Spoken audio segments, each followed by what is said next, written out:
You cannot. Hold on. Okay. Holy Spirit, They better do it, Lord. Holy Spirit, You better get them, Lord. Holy Spirit, Before I get them, Lord. activate. Hey. Activate. Look up. Holy Spirit, activate. Oh no. Holy Spirit, activate. Okay. Holy Spirit, activate. Okay. Activate. Hey, hey, Look up. they say I ain't saved cause I cuss a little bit. But you're the only judge that I need and that's it. They always in my business cause they say I backslid. They read the Holy Bible but they ain't applying it. So Holy Spirit activate. If you do it right now, that would be great. I ain't trying to smack this chick in the face. Don't you see me down here trying to change my ways. So Holy Spirit, you better do it, Lord. Holy Spirit, You better get them, Lord. Holy Spirit, Before I get them, Lord. activate. Hey, hey, hey. You cannot. Hold on. Okay. Holy Spirit, They activate. better do it, Lord. Holy Spirit, You better get them, Lord. Holy Spirit, Before I get them, Lord. activate. Hey. Activate. Look up. Holy Spirit, activate. Oh no. Holy Spirit, activate. Okay. Holy Spirit, activate. Okay. Activate. Hey, hey, Look up. they say I ain't saved cause I cuss a little bit. But you're the only judge that I need and that's it. They always in my business cause they say I backslid. They read the Holy Bible but they ain't applying it. So Holy Spirit activate. If you do it right now, that would be great. I ain't trying to smack this chick in the face. Don't you see me down here trying to change my ways. So Holy Spirit, you better do it, Lord. Holy Spirit, You better get them, Lord. Holy Spirit, Before I get them, Lord. activate. Hey, hey, hey. You Hold cannot. on.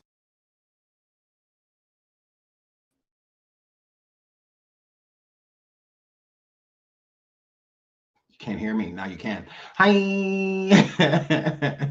Hi. Sorry. I'm multitasking. My children are here. So daddy mode, definitely in daddy mode. Every time, it never fails. Every time I'm about to hit the go live button, here they come. They have 1,000 questions. Is this supposed to be like this? Is that supposed to be like that? Where this at? Did you see it? It's just that they have 1,000 questions. Where you doing? Where you going? You're getting dressed. Where you going, bro? where you on your way to? I'm like, nowhere. Like, I'm about to go like, I just told you this. Like, we went over this, bro. So, here, flip. So, shout out to my churn. They are here for the holidays. So, daddy mode. Okay, so welcome to the SeanDavieWay show. I hope everybody's having a good day. Again, how we always start off these shows, justice for Shanquella and the Robinson family. There have been some updates, but nothing crucial. Besides a few components, and I think we're going to get into that. Again, I'm going to consistently talk about this story. It needs as much attention as possible. To light a fire under whoever needs the fire lit. So we as a people, I feel that we should definitely keep, this going, pushing as much momentum behind it as possible because it's losing a lot of momentum. So we got to keep it alive. We absolutely do. It takes us, to help. They can't do this alone. Again, the Robinson family cannot do this alone. They need our assistance. And it feels really good to have our assistance to them, I feel. So I'm sure it's a little saddening for them to feel like they're losing it, and they're really not, because like I feel like everybody that wants justice for Shanquella still does. That's nothing that has changed. It's just information to see the case go further is what I feel that a lot of people have lost interest because it hasn't really went anywhere. It's at a standstill. So people will talk about it when it's brought up. And I feel that people like me and others, shout out to all the other people that are keeping this going because it definitely should be. Okay. I'm not a creator that'll just talk about something just because it's been updated, meaning like we really didn't follow the story. But now, since everybody else is talking about it because it's being updated, You know, like when an arrest is made for one of the Cabo Six or the Cabo Six, when they get arrested, then all of a sudden you have all these people running around talking about it.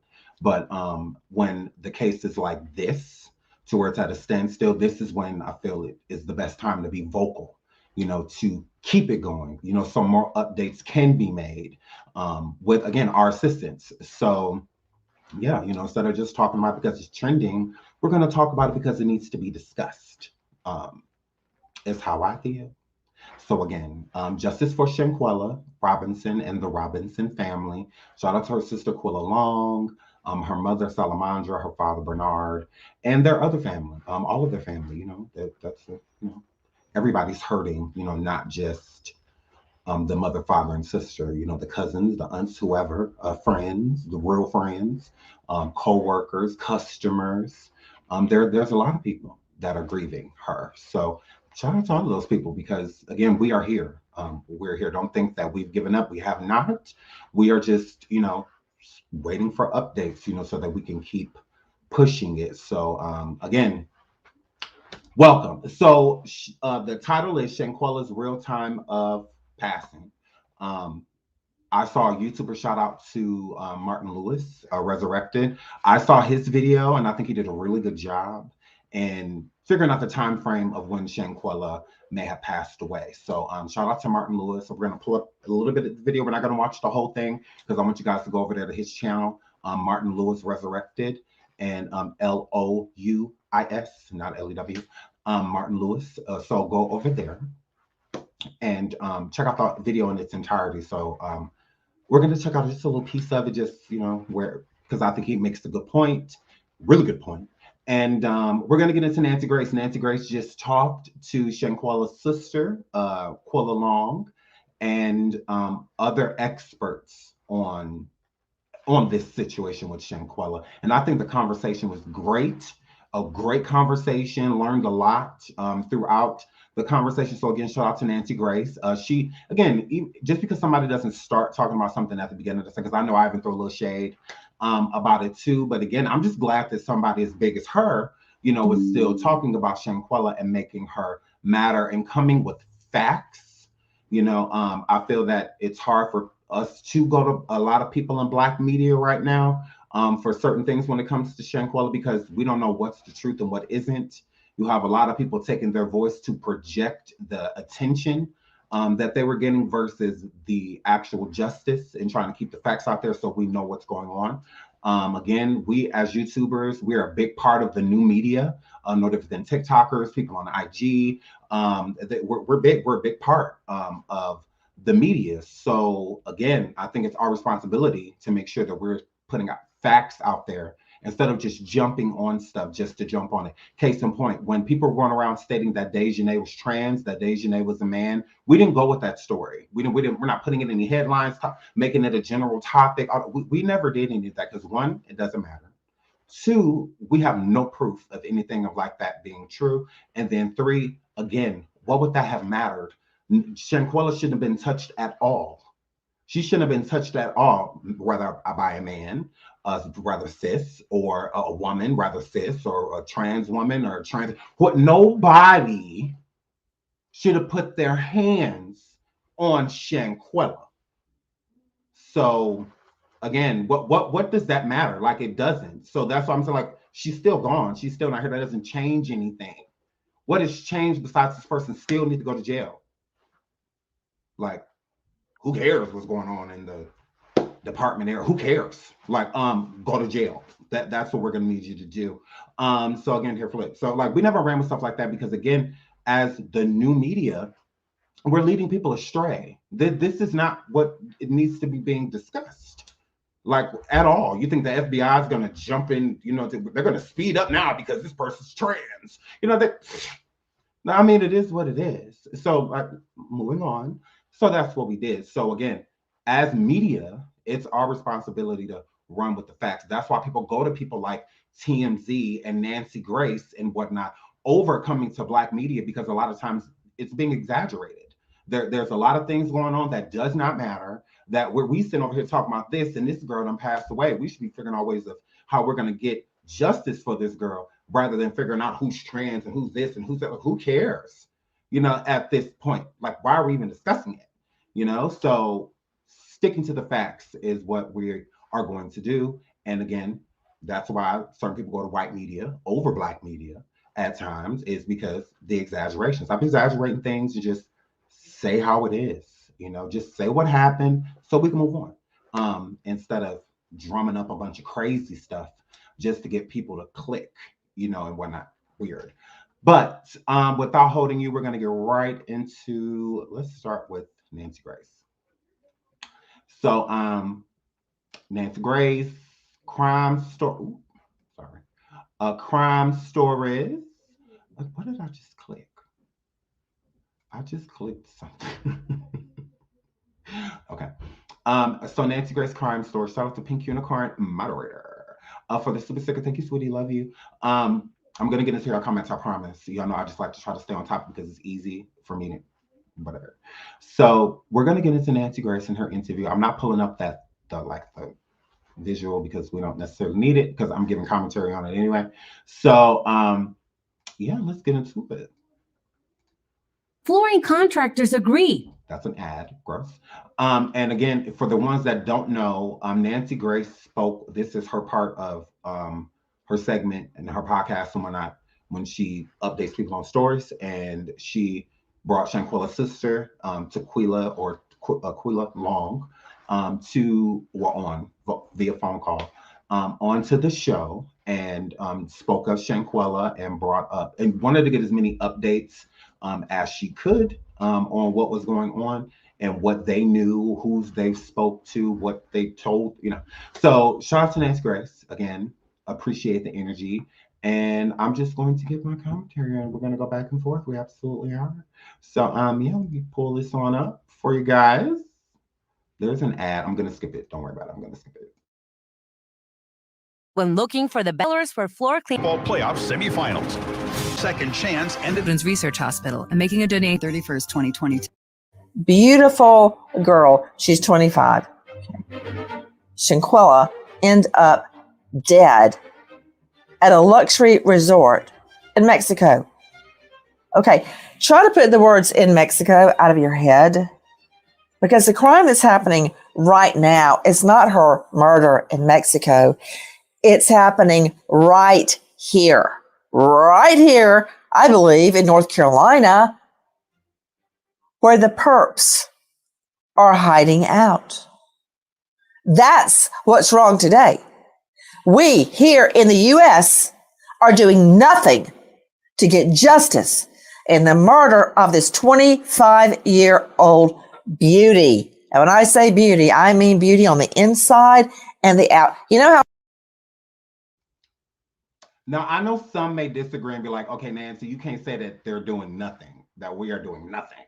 Like, you can't say that. But no, I like the energy. I like that Nancy Grace says, we ain't doing nothing. America ain't doing nothing about this 25-year-old beauty. Okay? So shout out to her, because I'm glad she said that, because that lights a fire. That lights a fire under people. It's like, oh, they ain't doing nothing. And you hear people, because instantly that's what your mind's can think. You hear something like that, like, oh, well, then what they doing? What we waiting for? Like, no, Nancy, don't just hop over that girl. So she said they ain't doing nothing. It's so shame that this beautiful black girl just gone. And y'all and the US of A ain't doing nothing. They ain't doing nothing. I like that she said that. Yeah, white people, she's talking to y'all. She's talking about white people. Do y'all heard this white woman? Because I agree with her. Y'all ain't doing nothing. Y'all ain't doing nothing. So yeah, I'm agreeing with her. I'm not, hey, now people might be like, oh, well, you got black Twitter and you got this and you got this. Ain't nobody doing nothing. Ain't nobody doing nothing. Ain't nobody doing nothing. Light a fire under them. Okay? Because then they know it's pressure. When you say, well, y'all ain't doing nothing. Y'all may be acting like y'all working hard behind the scenes and all of this stuff. We don't see it. Y'all ain't doing it. Y'all is not the Lord. FBI ain't God. Okay? We're not about to just sit here and have faith. We're not about to do that. Y'all ain't the Lord. Y'all is man. Y'all is man. Tangible. We need to see it. Put some paper in front of us or something. You tried it. Okay? All right. So yeah, shout out to Nancy Grace. I agree with her 100%.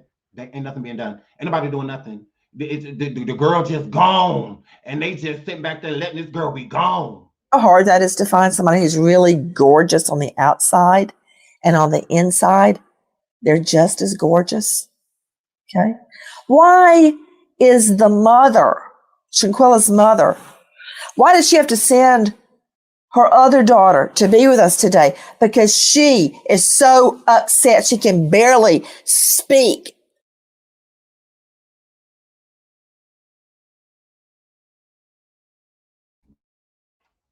Now, Nancy Grace says Salamandra can't talk.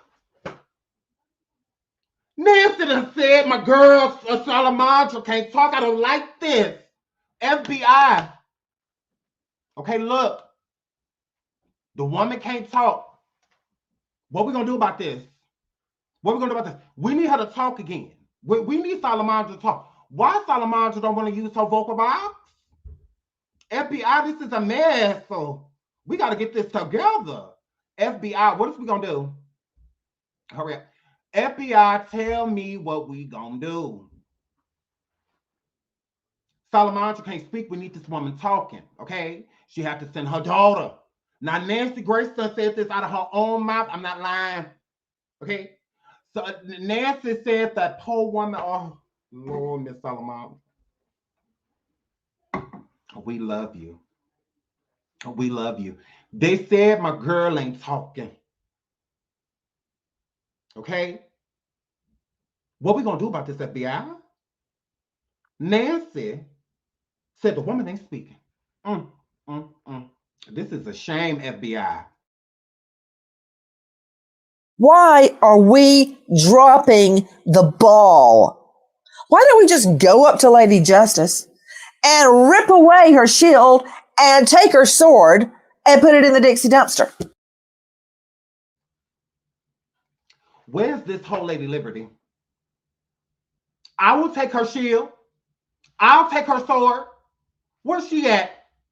Nancy, point her out, girl. Point her out. And we're going to tackle her. Who is this Lady Justice you speak of? Who is this white woman? Who is Hillary Clinton? Who is? Whose spear and a shield we need to take? Just point me in a direction. And she writes, well, we need to just walk up to Lady Liberty and take the sword and shield like we did with George Floyd. And that's what we got to do. And that's what we're going to do. And that's what we're going to do. We need to know who this Lady Justice is. Nancy, point her out. Because I know you know who she is. Point her out, girl. Point her out. Who is this Liberty? Who is this you speak of? Because I don't mind taking a shield and I don't mind taking a sword. Because we need to get this done. See, Nancy, I like this. Nancy, girl, me and you might be able to be friends. Girl, we do something to that hell, and you and I, girl, we might be able to hang. We are not seeking justice for this girl. And it will be a day that hell freezes over that I stop seeking justice for Shanquella Robinson. I'm Nancy Grace. This is Crime Stories. Thank you for being with us here at Fox Nation and Sirius XM 111. You know how many times I have said to a jury, let me go to you, Kathleen Murphy with me, high-profile lawyer, joining me out of North Carolina at ncdomesticlaw.com. How many times have I said to a jury, Kathleen, I'm bringing you all this evidence. What do you want? A video?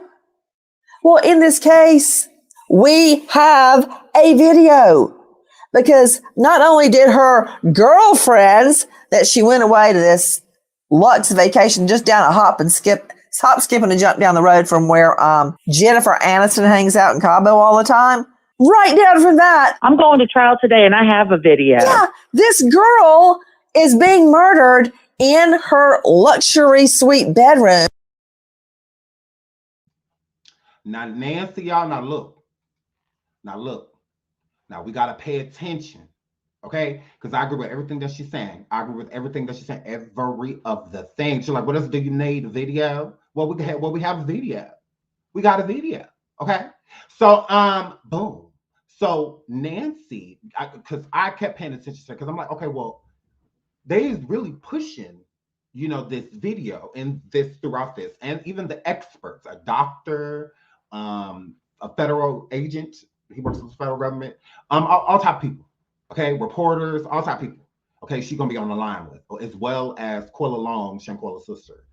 But if you notice throughout this conversation with experts that they state that Shanquella passed away in the video that we saw, that injury, especially the blows to the head, right in front of us, basically, in that video, Shanquella was internally decapitated, right in front of us. So that's why Nancy's saying, like, literal, like it's on video, even and the experts are backing her with her stating that. So there is no second tape, it's video or whatever. As far as I'm concerned, you know how Guadalajara lies, said that it was, and that's the reason, that the police, open it up in the first place because there's a second tape and you see it. No. What Nancy and these experts are alleging is that Shanquella's life was taken during that video. During that video, Shanquella was gone. Okay, well, not like gone, but because remember, Shanquella lived 15 minutes after her injury. Okay, so that means 15 minutes after that video, Shanquella passed away. And that's why, because from jump, I was saying I believe that video was edited to where the video that's up there, there's a little bit more to that video. Rather, it's a beginning to, it had to be.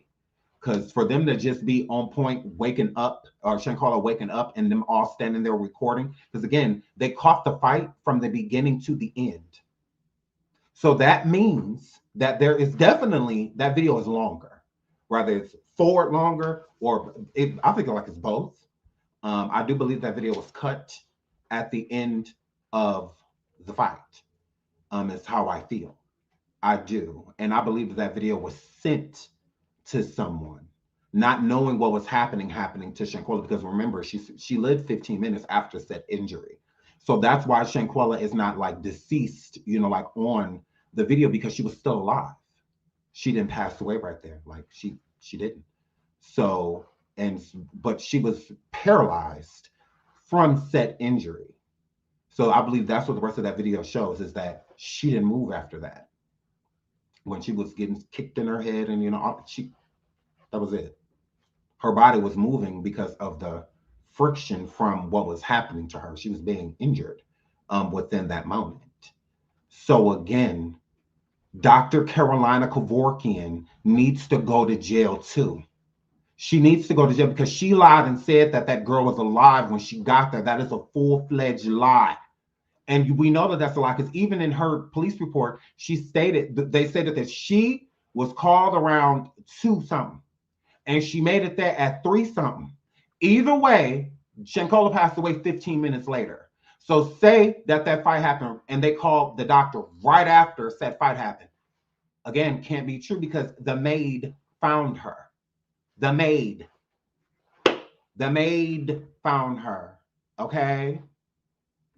So with the maid finding her, either way, when that doctor got there, Shanquella was deceased. When Nazir got there, Shanquella was deceased. She wasn't still moving. She wasn't talking. She wasn't doing any of those things, because she had passed away already.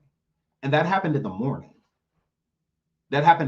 And again, autopsy reports go off of based off what they're told by when the person passed. So the autopsy report that when they were given, they said that she had, around 5 o'clock, 6 o'clock is when they pronounced her that she was deceased. So that person that did the medical examination goes off of that information. So they said, well, this is the time y'all got there. Then at around this time, 3 o'clock is when this injury, they lied. So it wasn't an accurate timing. That's why the timing, the police report and the autopsy completely conflict. Like they're hours, off and whatnot, because the injury happened in the morning. It didn't happen in the afternoon. You know, she was already gone. Okay. Like, it's that simple. Shanquella passed away in the morning.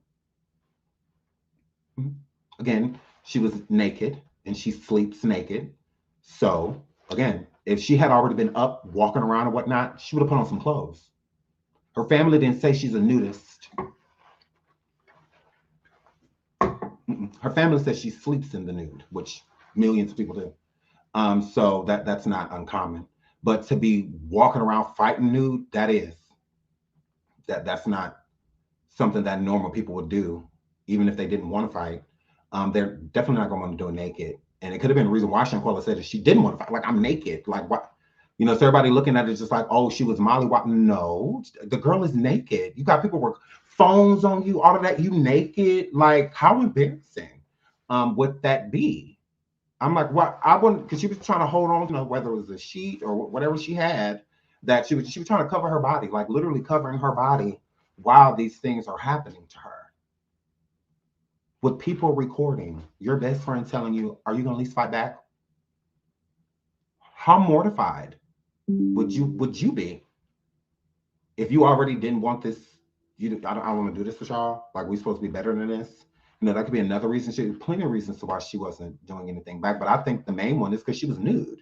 You know, it's just like, you waking me up on my sleep. Like, I ain't gonna, like, y'all coming in here on this, really? Like, this where we at? You know? So, again, it definitely happened in the morning. I don't care what anybody says. I'm going with Martin Lewis, because I always felt that. I'm like, it feels like this happened in the morning. It don't feel like this happened in the afternoon or in the evening. So again, the doctor lied. Either way it goes, the doctor lied. You're a liar. That girl was dead when you got there. Like, either way, like, she tried it. Ugh. But let's keep listening, Tyree. Being beaten dead by one of her friend girls, and another person is videoing it.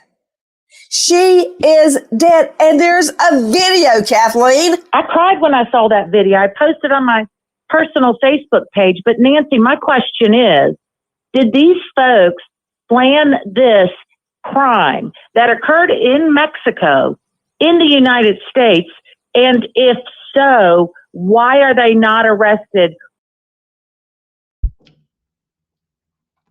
Great question. Great question. If they can prove that anything about this was planned before they left, it does not have to mean that, again, that they're going to take her life, you know, anything like that. That part doesn't even matter. All that matters is if one of them was just like, oh, she going, I'm getting her. Oh, she going, but that's it. That's all it'll take for America to be able to pull them up on charges, because that's a whole nother charge. It has nothing necessarily to do with Mexico. But that person did pass away. So again, if the FBI, if y'all can prove that they premeditated anything about the incident that happened with Shanquella, can't y'all arrest them and go arrest them? Like, what? Like, can we? Like, we need to get them. Sorry, but we need to get them. Okay, we need to get them, Lord. So yes, if they playing even a piece, if any of them was, especially Khalil, because that how he felt about Shanquella in that video, and he watched that happen to her, and he stayed like, are you at least gonna fight back? He already had an energy towards her because they had only been there a day. And then we have the recording that he was recording Shanquella that night, and she had passed out on the hammock, or whatever, that was outside. So clearly there was no beef between he and Shanquella. Like, there was no issue. They had to have been fine, because, you know, he said, we got up her dead body, you know, blah, blah, blah, and, you know, walked up to her and put the camera on her. There was no beef, and he was recording off her phone, you know. So again, there was no problem. So that means that he had to have already felt some type of way about Shanquella before getting there, you know, because again, Friday happens, she sleep on the hammock and whatnot towards the end of the night after everybody ate, you know, and all of that. So it looks like after that, she probably just went to bed, you know, came from the hammock, went to bed and whatnot. Because again, she was nude during the fight. So that means that she had to have went to bed on her own, you know, like with no issue, no problem, not super intoxicated, you know, whatnot. They had just flown there that day. Of course, you're going to be tired, you know, of flying at all. It's very tiring. So again, she could just been asleep. Doesn't mean that she's so intoxicated that no, she could have easily have just fell asleep. That's simple. So when the next morning, when said incident happened, that happened in the morning. So again, if Shanquella was in the hammock the night before and he walking up to her with no issue, recording her as a friend, like, oh, we got our first step. That's what I said in my hood. Like we said something, not necessarily me, but first step means first person passed out, first person went to sleep. It's a slang and not everybody uses it. Not everybody's heard of it, but I have heard of it. So I'm not sticking up for him at all. Gross. But again, I feel like he was referring that to her being asleep. Not like literally. He didn't know that was going to come into fruition. That's why they say words are powerful. But again, I do feel like he was just saying it because she went to sleep. That's just my opinion. And then the next morning, you come in a room while these people recording her and knowing she don't want to fight, saying she don't want to fight, you asking her to fight back, she's saying no. That means that energy was already there. Again, they had only been there 24 hours. Not even at that point. Not even at that point where they're there for 24 hours.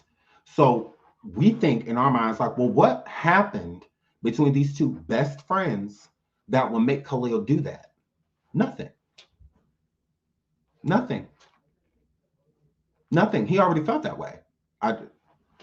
That's what it's giving me, that he felt that way in North Carolina. They got on a flight, got to Cabo, and he still felt the same way. That's all it's given. That's it. He didn't put his hands on her from what we know. From what we see, it was just Dejanay. So, again, what occurred that would make him watch that happen to his best friend? Nothing.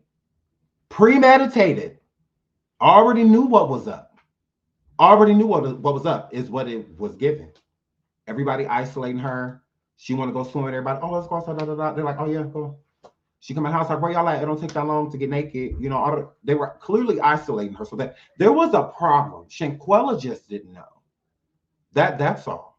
That's all. There was an issue. She just didn't know about it. And you would think her best friend would alert her, but he didn't because he had already felt some type of way about her. So it's just like, I don't care what they do to you. Type of thing. When that switch flips, when you cool with somebody and you not no more, it flips fast. To where it goes to 0 to 100. Because if Shanquella would have lived, God rest her soul, if she would have lived, her and Khalil's relationship would be completely different. They wouldn't be cool at all. I feel like Shanquella would have separated herself from him. I don't think that they would have been cool ever again after that. I don't feel like they would have went back friends. That friendship ended in that room. It was over. I mean, it's unfortunate that her life ended during it, but when she found out who all of these people were, it's too late. It was too late. So again, but let's keep listening to the next person. I'm going to go right now for planning that crime, even though it occurred in the United States. Okay, as I often say, Kathleen Murphy, I don't know if they taught you this in law school. I learned it in the courtroom. Screw them and the horse they rode in on. All right. I don't care if they planned it here, planned it in the hall, planned it in the doorway as they walked in her bedroom. She is dead because of a break to her spine. And you see in the video them waking. She doesn't have on any clothes. She sleeps without any clothes on. She's getting out of bed and they start beating her and hitting her in the head. And to you, Dr. Tim Gallagher, medical examiner, state of Georgia at pathcaremed.com, Dr. Gallagher, a medical examiner, has told me, in fact, I think it was you, that those blows to the head you see on the video, they think it's funny. They're videoing killing the girl. That in one of those videos, part of it, you see her head go down like to the right with such force, she never gets up off the floor, off sitting on the carpet again. So during that video, and there's medical experts that are here with her, okay, and that are going to explain what happened to her and state that when that last blow, and I'm not going to say it was the last blow that did it, because it could have been during the slam or whatnot, but that last blow is what let the medical professionals know that she was not getting back up after that. So she pretty much, besides them moving her because she seized before she passed away, because they moved her. They definitely moved her into a different position because, again, she was found in the bathroom, allegedly, by maids. And that's how the doctor ended up getting called because, again, the doctor is real. The doctor was there. That did happen. Even Nazir coming forward stating that, like, why nobody ever mentioned the doctor, the nurse, blah, blah. So that definitely did happen. It did. So when Shanquella falls into that position when she's on the floor and her head is to the side, that's it. At that moment in time, she was already passing away. You know, they had 15 minutes, which even if they would how bad the injury was, even if they got her medical help within 15 minutes, because she was pretty much paralyzed and she would have needed to be basically put on a ventilator to be able to breathe with being crushed right there. So either way it goes, it was a higher chance of her leaving this world than her making it due to her injury, how severe the injury was. So again, when people fight, again, I tell y'all, be careful out here because you don't know your own strength. You know, so what Dejanay did to her, it doesn't seem, don't get me wrong, should have never happened, but it wasn't like deliberate is what it's giving. You know, people get into, you know, altercations, that happens, but when you do that, it means to not put that person in a place, but more so of protection. There was no reason for her to feel any negative or harm, anything from Shanquella at all. Shanquella was completely passive within that moment, meaning she didn't want to fight. So there was nothing making Dejanay feel that she was in any type of danger. That's a bully. What Dejanay did, that's what bullies do. You know, you go after the people that are friendly, you know, the ones with the big hearts, the givers, you go after them. And that's what she did. She went after someone that did not want to do anything like that. A completely passive person that just wants to, whatever going on, girl, it ain't that serious. We don't need to. And she still did it. You know, that's what bullies do. Most people don't have the heart to fight someone that doesn't want to fight. You know, now if somebody's sitting there talking ish and it's just like, look, be quiet. And they're like, now you may pop them one, but you're not going to, you know, make it I'm going to brutalize you, you know, within this situation. So that was something personal. That was something else. How Dejanay did Shanquella, there was a lot of energy behind that. A lot of energy. You don't do people that you, homegirls that you went to college with, maybe not have been super close to, but, you know, I know of her, saw her in college, you know, back in the day, went to a couple parties with her, saw her at a couple events, you know, whatnot. So to do not a complete stranger, that's, you know, but they knew Shanquella, they knew of her. So it's not like she was a stranger to them, you know, so that seemed personal. Just me, in my opinion, you know, it just seems like it was personal. Planned. Like this gonna happen whether you wanted to or not. That's a plan. Because Shanquella clearly didn't want to fight. So that's whatever was, I feel Shanquella was shocked. You know, she was kind of surprised. You know, especially just waking up in the morning or somebody waking you up. Because it's given they woke her up. That video is definitely longer. Because again, they're not perfect to where they just catch this physical altercation. They had already been recording. That's how I know that video was edited. I know it was. Because there was a conversation being had before Dejanay ran up. So again, I don't know if it was just like an IG post. Because that's what I think happened, honestly. I think that either somebody sent it to someone or it was like an IG post or something and they edited it. Because you can only put a certain amount, you know, up on you can't put like a whole video, you know, up. So to me, that was like a clip. It was long enough to make it a clip of something. Somebody put it out and not realizing during that time, because, you know, with certain things like Snapchat and stuff like that, when you're recording, it'll keep going, you know, like until you let go, but it's still going to be broken up, you know, into video. So I don't know if it was something like that. I don't know. But that video is longer. It has to be. Because for multiple people to be recording, that didn't just happen out of nowhere. Like, oh, y'all record that girl, they pulled her out of bed. They were already recording. They walked in that room recording is what it's giving. Because again, they had the whole fight. They didn't just have a piece of the fight, or when they started recording, they were already fighting. That's how you know somebody catching it during, because it's already going on. But there was no, from what we saw, unless it was something before, there was no blowns thrown in that video until after recording. So somebody was already sitting there recording it, and then it happened, you know, type of situation. So where's the rest of the video? There has to be more. And the FBI might already have that information. Who knows? But it was definitely longer. But I do believe that may have been the end of the recording, because she didn't move after that. So with her not moving, I'm sure all of them freaked out, not realizing that one of them had posted it somewhere, you know. And by the time they remembered it, they probably was already sitting down after they propped her up for the maids to find her. When they was all sitting down, it was like, oh, I posted her. Did you post it? Or blah, blah, blah, blah. You know, because they were figuring out their situation, coming up with a plan, you know, to get out of there, type of situation. So yeah, this was evil, what they did to her. So allegedly during that video that we all saw, the viral video, when Shanquella hits the ground, well, was on the ground where her legs pretty much spread in front of her and slumped, that was it. That was, she didn't talk, she didn't move, nothing. That is what was over after that. So yeah, let's go. Let's go. She dies right there. Did you see the beating in the video, Dr. Gallagher? I did, you know, and at that point it looked like her spine was broken or her neck was broken, you know, so it appeared as though the cervical vertebral column was dislocated from the skull itself.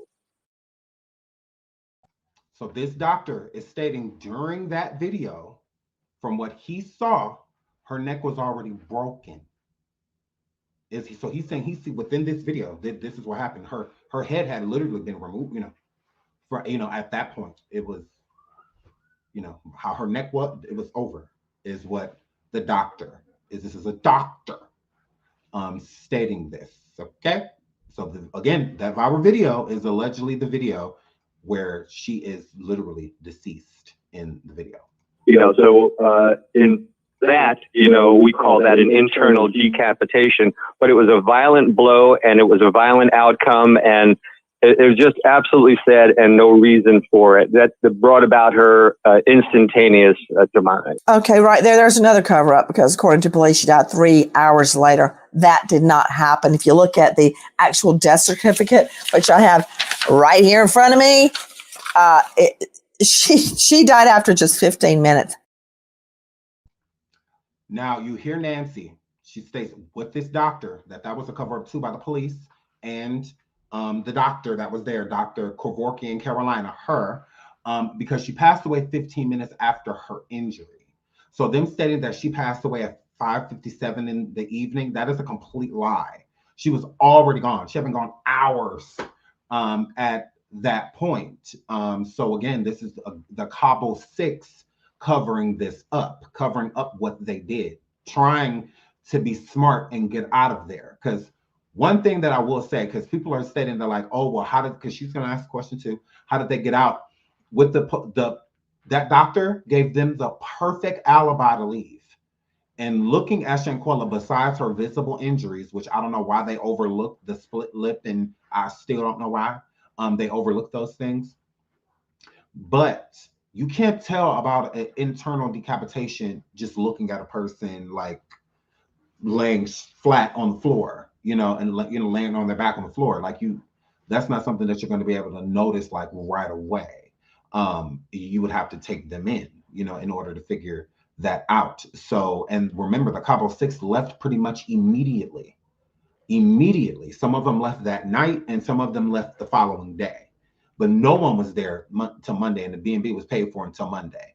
All of them were gone. They left immediately. So while they were leaving, there was no crime committed. No one knew anything about what truly happened to her, because the doctor gave them an excuse to get out of there.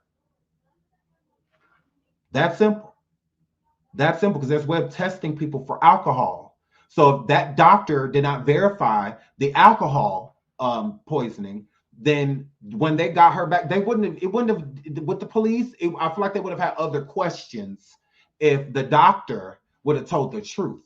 Like, I came here to a deceased young Black woman. This woman was deceased when I got here. I told them to call 911. They refused. They wanted me to work on her here, although she was already gone. Because people say, like, oh, well, maybe they scared the doctor. What was her excuse when the police got there? She know these is tourists. I'm sure they told her, and they sent her to Airbnb. So what was her excuse when the police got there? You didn't feel safe with the? They're not gonna hurt you in front of these men. Now, if they were gonna hurt you, it'd be before he got here. He here now. Girl, you safe, fool. Like, okay, well, what's your excuse now? She chose to go with the same story. If she wouldn't have, or if she would have said that girl was already dead, because that's enough for police to question other questions. You know, she said, you know, she was basically deceased, you know, when I got here. And then I was trying, and that's how she tried to push it. Basically, not she was deceased because she said stable vital signs. Bull. You're lying. You're lying. They said that injury with Shanquella is pretty much an instant death. It's an instant, you know, it's within 15 minutes, if you last that long, you know, type of situation. So that's just a guess, you know, about 15 minutes, no longer than that, you know, not being able to breathe, you know, like, and not being able to move, you know, being paralyzed. So the position that you are in is where what's keeping you from breathing, you know, and whatnot, you can't even move. You can't adjust it. You can't talk, you know, and they explained that as well. Let's get into that because she was paralysis, you know, all of that, to where you can basically hear what's going around you, but you can do nothing else. Type of is how she was. So like her last 15 minutes of living, all of the planning that they was doing and freaking out and all of that, she heard all of it. But she couldn't move. She couldn't do anything about it. So again, that doctor, she needs to be arrested immediately. Start with her. Let her be the first arrest. Max. I don't know why the cops are saying 3 hours later, but you know what? I need to catch a lot of people up. I want to tell you with me a very special guest today. Quilla, thank you for being with us. This is Shanquella's sister. What is your sister's nickname? I know you did not call her Shanquella all the time. I called her Gotti. Say what? My nickname to her was Gotti. Godget. Gotti. I kind of hate that you're hearing everything we're talking about, like cause of death and the internal decapitation, which means when your head is severed from the rest of your spine, but the skin is still in place. So inside in your spine, you've been decapitated, but your head is still sitting on your body. Everybody, I want you to hear our friends at. So do you hear that definition? So again, it's no different than a decapitation means removal. Okay. So it's just like putting your head in a guillotine and then it going down and then it being removed. So everything that will keep the body flowing, like the neck, lung, all of that, you know, the process to get to the lung, you know what, because it's in, yeah, all of that's gone. It was crushed. So it's basically like being decapitated, but with your head still connected to your body. So that's like an instant, just like decapitation is an instant passing. So you put your head in the guillotine, the thing come down, like back in the day, medieval times, instant passing is what they're saying. So with her, with Shanquella, with her, again, head being so attached to her body, they were still giving the body, because the body's going to fight, you know, like it's going to fight to live, fight to breathe, fight for your heart to keep beating. Like the body's going to fight. It is definitely going to do that. And it'll do it on its own, you know, even without us, like that. When we get sick and whatnot, the body's, you know, whatever. So that's why it was still a chance that she was breathing somewhat. So they give it, if she didn't go right away, then she may have lived for about 15 minutes, if that, you know, and that's just being because at that point she's paralyzed, all of that. Like she's not even technically supposed to be alive, you know, within that moment with her still breathing. You know, it's like a miracle, you know, that she was even still breathing within that moment. So she still was, and again, she couldn't move. So that's why she was instantly paralyzed, instantly. So the position that she was in, that's why she didn't move out of it, because she couldn't. She couldn't move out of it if she wanted to. Horrible death. Horrible. And then this whole time, they moving her, shifting her around, having no idea that she's still alive. Like, but is, but isn't. She's not talking. Her eyes rolling to the back of her head. And I'm sure when she seized, is, you know, she probably passed away either right before or right after. I mean, right before. What took her, you know, the seizure, you know, because she did seize. So, and to hear these people that did this to you around you, because I'm sure they were a mess. I'm sure they were. How could you not be?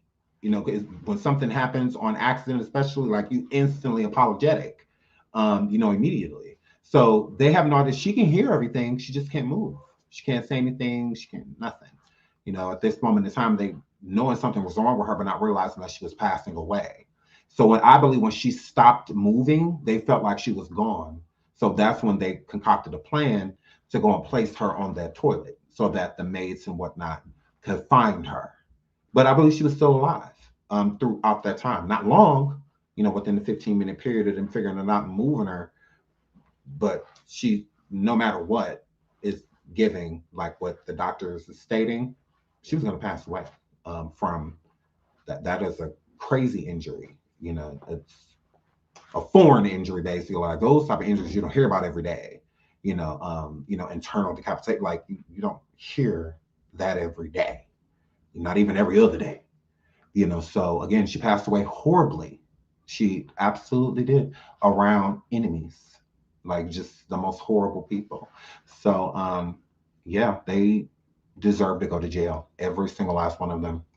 ABC, listen. That Friday evening, she seemed very excited about the trip, you know. And she said she was getting ready to eat some tacos. They had a chef there. And I said, okay, love you. I will talk to you tomorrow. Enjoy yourself. And I never spoke with my child again. Not even 24 hours after her daughter landed in paradise, Salamandra says she got a worrying call from one of the friends who told her Shanquella wasn't feeling well. And I said, well, what's wrong with her? And he said, alcohol poisoning. I didn't know what alcohol poisoning was, you know. Mm-hmm. But he said, the doctor is on the way. And I said, well, how you know alcohol poisoning if the doctor haven't arrived yet? You're hearing right there who I now consider to be a friend. This is Shanquella's mom speaking to us. That's Salamandra Robinson talking. You know, Dr. Tim Gallagher with me, high-profile medical examiner out of Florida. You can find him at pathcaremed.com. And aside all of his education, catch this. He created the International Forensic Medicine Death Investigation Conference. He lives and breathes cause of death. So I guess you can see the vast dichotomy between what the medical examiner says. She died 15 minutes after, essentially, as you described, an internal decapitation, and all the friends telling the mom on the phone it was alcohol poisoning, as if it was Shanquella's fault that she is dead. That shows she drank too much, she's dead. Did they really think we were going to believe that? You know, well, Nancy, I mean, I guess in desperation, you know, they would try any excuses better than none. You know, but I don't really understand how they thought they would get away with it. I don't think that they thought that they were going to get away with it. I don't, honestly, in my opinion. I think that they needed to do what they could to get out of the country. They needed an excuse that was solid enough to get them out of there. We got to make it look like nothing bad happened to her, like, well, and blame it on her, because they did. They literally blamed her to her family. Oh, she drank too much alcohol poisoning, because that's meaning self-induced, like she did it to herself. But that's not what happened. They watched her life be taken and did nothing, about it besides lie to get back to the country. So I don't feel that because they knew she wasn't drunk. They knew she wasn't drinking. They knew there wasn't enough alcohol even to be considered alcohol poisoning. They knew that. So again, because it's a blatant lie. They know that it's not alcohol poisoning because she wasn't drinking. And this is in the morning when this is occurring. So, and she wasn't intoxicated. She was not, you could see she was sober during the altercation. And so was the person that was putting their hands on her. She was sober too. Two sober parties. That was a sober altercation. So there was no alcohol in her system, like not within that moment. She was, there was a little piece, from the night before. But again, they knew that they were going to get caught. So they just needed to get out of the country because they felt like as long as we get out of here, it happened here. So as long as we get out of here, we'll be good. We just got to get out of here. So they used the alcohol excuse, even call the doctor on some, she got alcohol poisoning, blah, blah, blah, so that they could get out. That's what it's giving me, is that, it was a way for them to get back into the United States. That's why they left immediately, because they knew that the truth would come out. Once they get her back and they get her back, the truth gonna come out. Eventually, the truth is gonna come out. Where Khalil messed up is somebody leaking that video or putting the video up during, because people post fights, like, it's nothing, so maybe one of them posted it or sent it to someone, and because that was the nail in the coffin. That was the nail in the coffin with that video, because again, the friend said that there was no altercation. It was a good weekend. Nobody put their hands on each other. It was nothing like that. Coming to find out that was a complete lie, and then having video proof of it being a complete lie. So that means we can believe nothing else that you said. You are a complete liar. You had to have been involved, because why lie to me? You knew that there was a physical altercation. All of y'all coming back, deactivating y'all social media and all of that, running, hiding, but it was alcohol poisoning. Oh, okay. Okay, but let's keep listening. And without an autopsy being performed, this is definitely magical thinking on their part. And she exhibited no signs of alcohol intoxication during the video. None at all. Right. That's a really good point. Mm-hmm. Dr. Tim Gallagher. And guys, I don't know if Fox Nation could play the video while we're talking, but there were several times in the video I had to just stop watching it because the video is so violent. So I want to find out, to you, Quilla Long, this is Shanquella's sister, who are these women in the video? And there's a guy there too, right?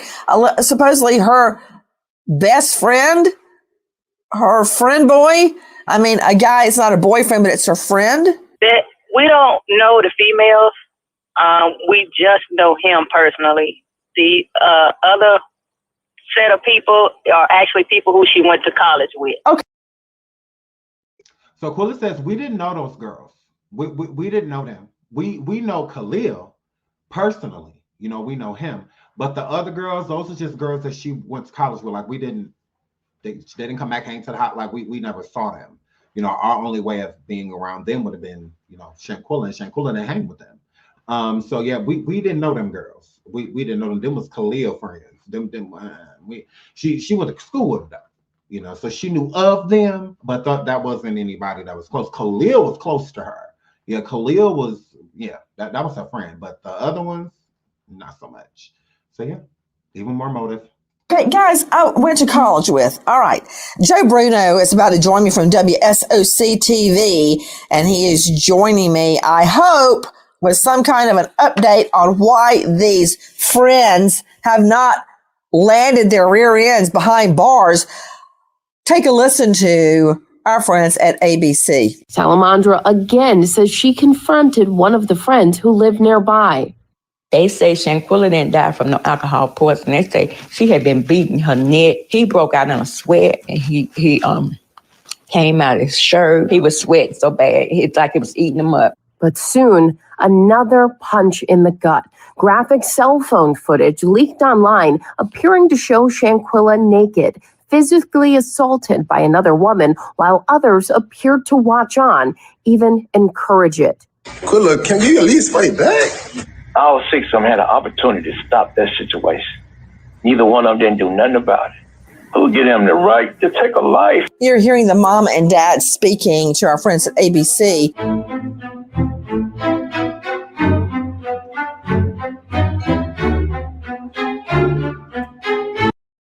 If you had the chance to be brought back to life, hundreds in the future, called more driving to wonder. Veggie resistant. Sarah Lee believes in creating more moments of love at home, so they created the texture you expect with the bread that's new means, getting together for family gatherings, traveling, shopping for all those gifts. She's talking about With Khalil. that comes a bigger chance you'll be exposed to. They're free, and chances are you can out of your what do the holidays mean to you? You expect from Sarah Lee and Tricia's disguised family gatherings, traveling, shop, provide protection, go. Joe Bruno joining me right now, reporter WSOC TV. Joe, thank you for being with us. Who are these women? They're on video. It would be a simple matter of seeing who registered at the hotel. I mean, Irv Brandt joining me, guys, former U.S. Marshal Service, International Investigation, also a DOJ, also author of Solo Shot, Curse of the Blue Stone, hits Amazon January, author of Flying Solo, Top of the World.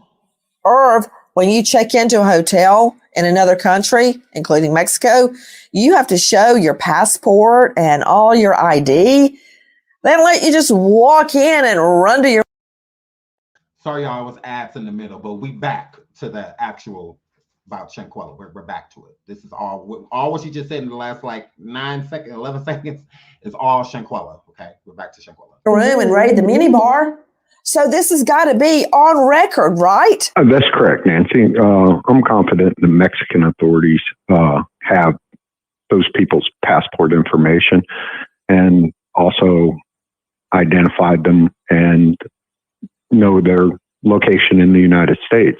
It's now a matter of going through the extradition process to bring them back to Mexico. How the heck did they leave the country to start with? Irv Brandt, the medical examiner, says she did not die of alcohol poisoning. She died of basically internal decapitation. Her head was disconnected from her body, and then they hop on a plane and take off? Yes, it's actually that simple. They obviously left while the investigation was ongoing. But now that it has been ruled. And that's very true. That's why they left immediately. We got to get out of here before they find anything out. But again, I don't believe that they would have been able to believe if it was not for that doctor. That doctor gave them the perfect alibi to leave. You're not getting a better alibi than from a doctor sitting on scene what basically happened to this person and why they gone. I mean, they had the perfect person, to get them out of this. And she did just that. She absolutely did. She was there for 3 hours at least, 3 to 4 hours or something like that. So that whole time she was there, that girl was gone. And she was gone. She absolutely was. So for Nazir to make it seem like he didn't know nothing, you knew something. You knew something. You did. There was conversations being had, and you were there. You were. Now, you may not have been there for the whatever happened between her and okay, whatever. But you were there. You knew what was up. You did. The homicide and not an accidental death or death by alcohol poisoning. They can start the process to bring those people back to the country of Mexico. I don't know why they let them leave to start with. That said, now we've got to get them back. Joe Bruno joining me, WSOC TV. Joe, what's happening and why? Nancy, these friends who were on the trip with Shanquella, most have since deactivated their social media accounts. Many have changed their phone numbers. And I have been to the homes of 5 of the 6 of them, addresses associated with these people on the trip and they are no longer there. You mean they no longer live there or they're hiding out? They are either not answering or neighbors have not seen them in weeks. Okay, you know what? Dr. Bethany Marshall, psychoanalyst, joining me out of LA at drbethanymarshall.com. Dr. Bethany, there's nothing that screams, I did it, more than deactivating all your social and changing your cell number. And just disappearing. Nancy, can you imagine going on a trip out of the country with a friend?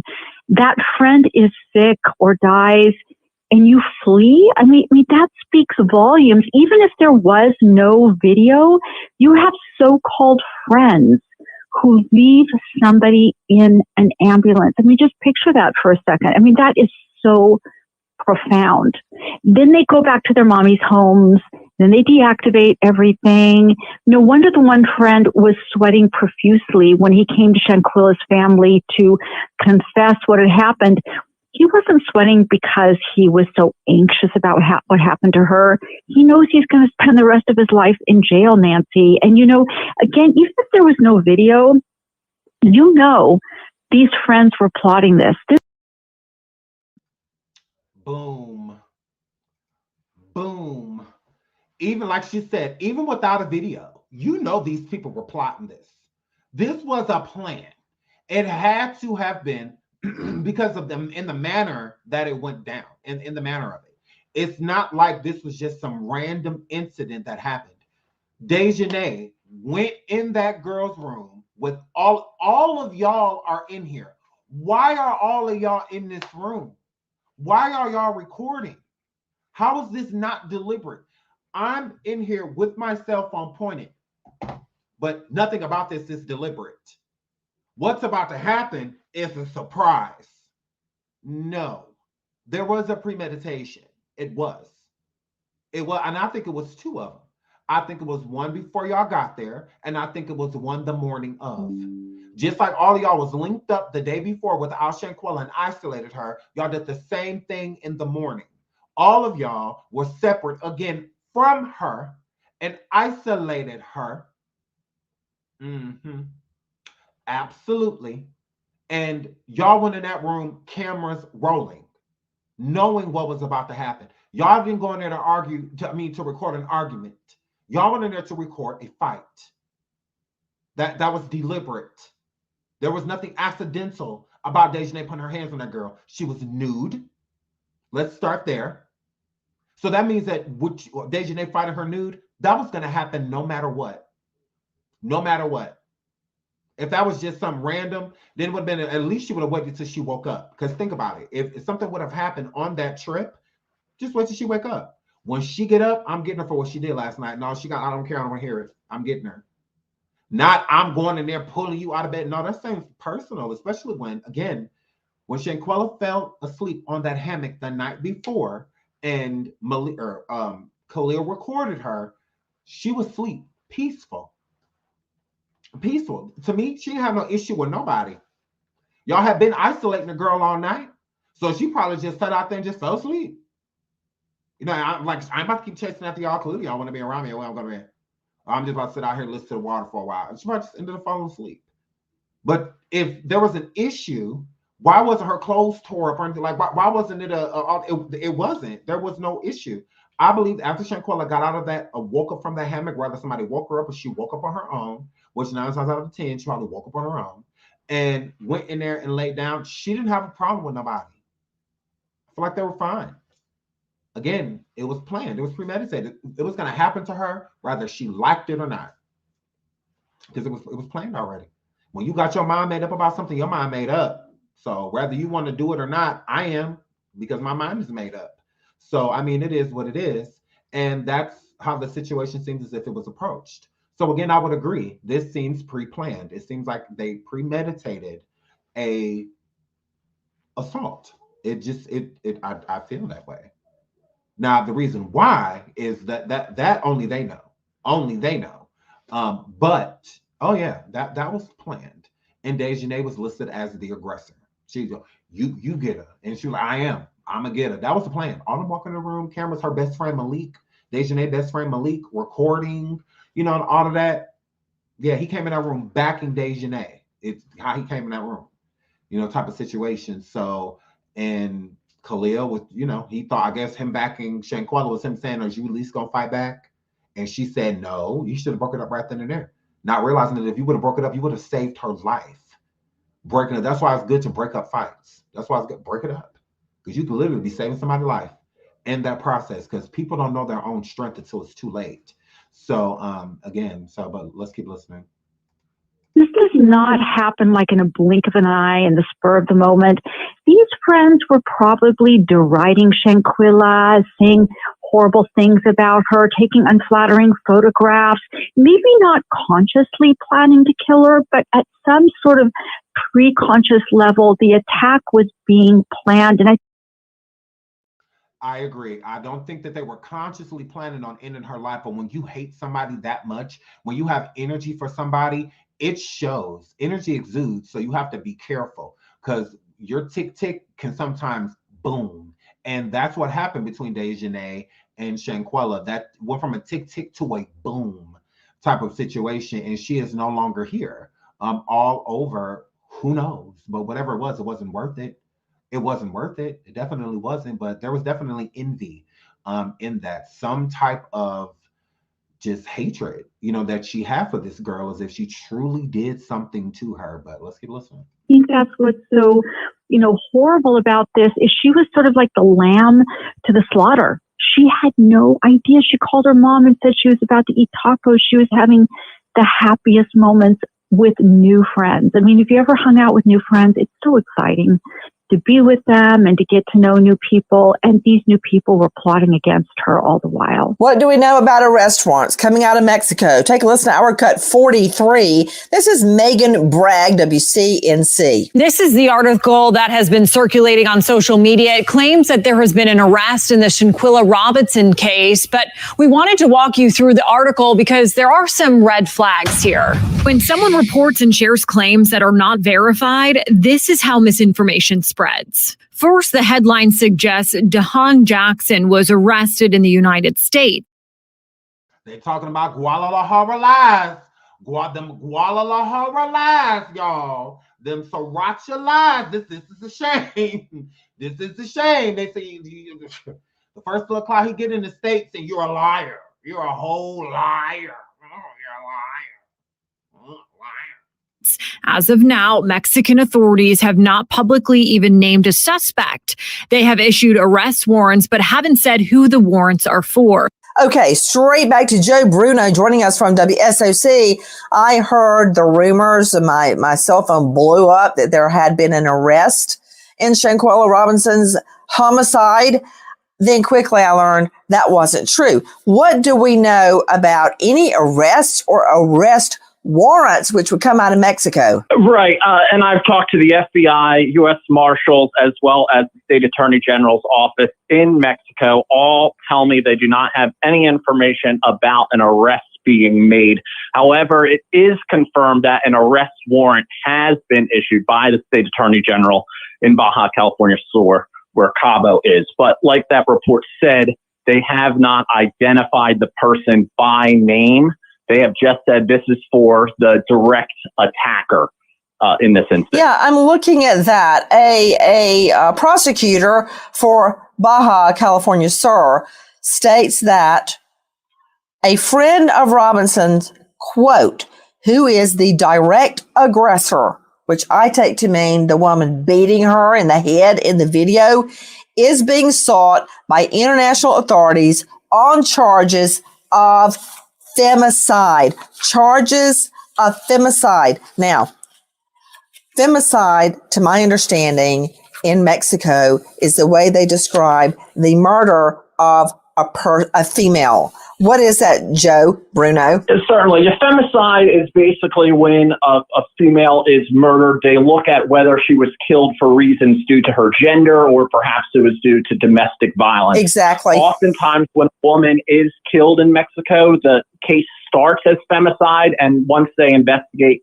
if they determine those aren't the factors, then it gets recategorized to a homicide. So it's essentially a type of homicide investigation by local authorities. Take a listen to our cut 46 from Newsy. Mexican prosecutors have said the suspect is an American and the charges are femicide.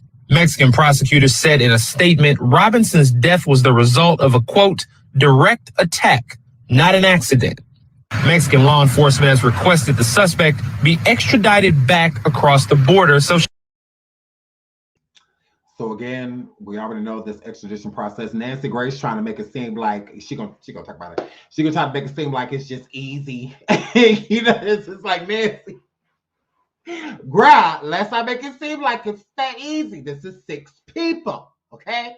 If everyone is just 1, you know, like it's a little easier, you know. I thought, but this is 6 people, because I mean, you gotta charge them all. Like this like Pokemon, gotta catch them all. You know, type of situation. So again, they need to get all 6 people. No, there have not been any warrants that have been issued out of the United States as of yet. Okay, but there will be extradition warrants that will be processed soon. So that will be the actual warrant for Dejanay, to when they can go and pick her up and take her and get her to where she needs to get to. But here's the thing. We gotta stop saying extradition, and we gotta start talking to Dejanay. Dejanay, turn yourself in. Dejanay, go to the FBI, okay, girl, and let them know that you would like to be escorted to Mexico, because it's going to happen, mama. It's going to happen, mama. So we need to start asking her to turn herself in, because Mexico does have an active warrant for femicide for Dejanay. They absolutely do. Turn yourself in. Why are we waiting for the no? Turn yourself in. Girl, go ahead. Maybe there'll be a little light on you. Girl, go. Turn yourself in, Dejanay. There's a warrant for you. Absolutely. And you know that. You know that. That's why you hiding. Turn yourself in. This letting us know you have no remorse, Dejanay. You're an evil bitch. You have no remorse. I don't give a damn about you having no child. You should have thought about that before you putting your hands and feet and stuff on people. You should have thought about all of that. Oh, well, I don't care about your kid, because you didn't care about your kid. I don't care. You took somebody's kid. You took somebody's kid. Now, life for a life. Oh, well, you should have thought about your child, just like I think about mine, before sitting out here making stupid decisions like you did. Like you did. Girl, turn yourself in. There's an active warrant for you, and you know that there is. Why are we waiting for the FBI? Do the right thing and turn yourself in. Give that girl, because you already took her life. Give her a little peace. Give her a little peace, Dejanay. Why are we waiting for her to turn herself? I mean, like, no, turn yourself in. We ain't gotta wait for the feds. Wait for the feds for what? You know what you did is wrong. You know you need to pay. You deserve to pay for what you did. That's why you are hiding, because you're disgusting. And you know what you did was evil. You know you're evil. Everything about yourself, evil. Girl, bye. Turn yourself in. We waiting for the feds for. Be a woman. Turn yourself in. Hashtag Dejanay, turn yourself in. We sit here waiting for the feds. No, go turn yourself in. That's the least you can do. Spend a little time with your shorty and go pay, so that you could come back as soon as possible into your child's life, since you care so much about your kid. But you out here taking lives. Girl, bye. What we waiting for the feds for? Turn yourself in. Go to the police and tell them, because you know it's an active warrant for you. You know it's for you. Direct aggressor. That's them putting your name on it. Go turn yourself in. Go tell the truth. Go say what happened. Girl, bye. Like, they're trash. I have no amount of sympathy and empathy for Dejanay, even as being a parent. Because you should sympathize with Salamandra. Sit in that woman's face telling her that nothing happened to her daughter. Knowing what you did. Knowing what you did to her. And then you creep back here, knowing that that warrant is for you, and you do nothing about it because you don't care. You don't care. It's that simple. You don't care. You are the domino effect. You go down first, and then the rest will follow. You ain't the only one that needs to be in jail. That doctor needs to be in jail. So a lot of people need to be in jail. You first, the life taker. You first. Then we'll work on everybody else. So don't worry about a sis. They'll join you. You'll have a couple cellmates. Girl, a couple of people that kick the soccer ball around the yard with, girl. You'll have a couple of those. Do the right thing. Turn yourself in. That's simple. Big dot. She can face charges.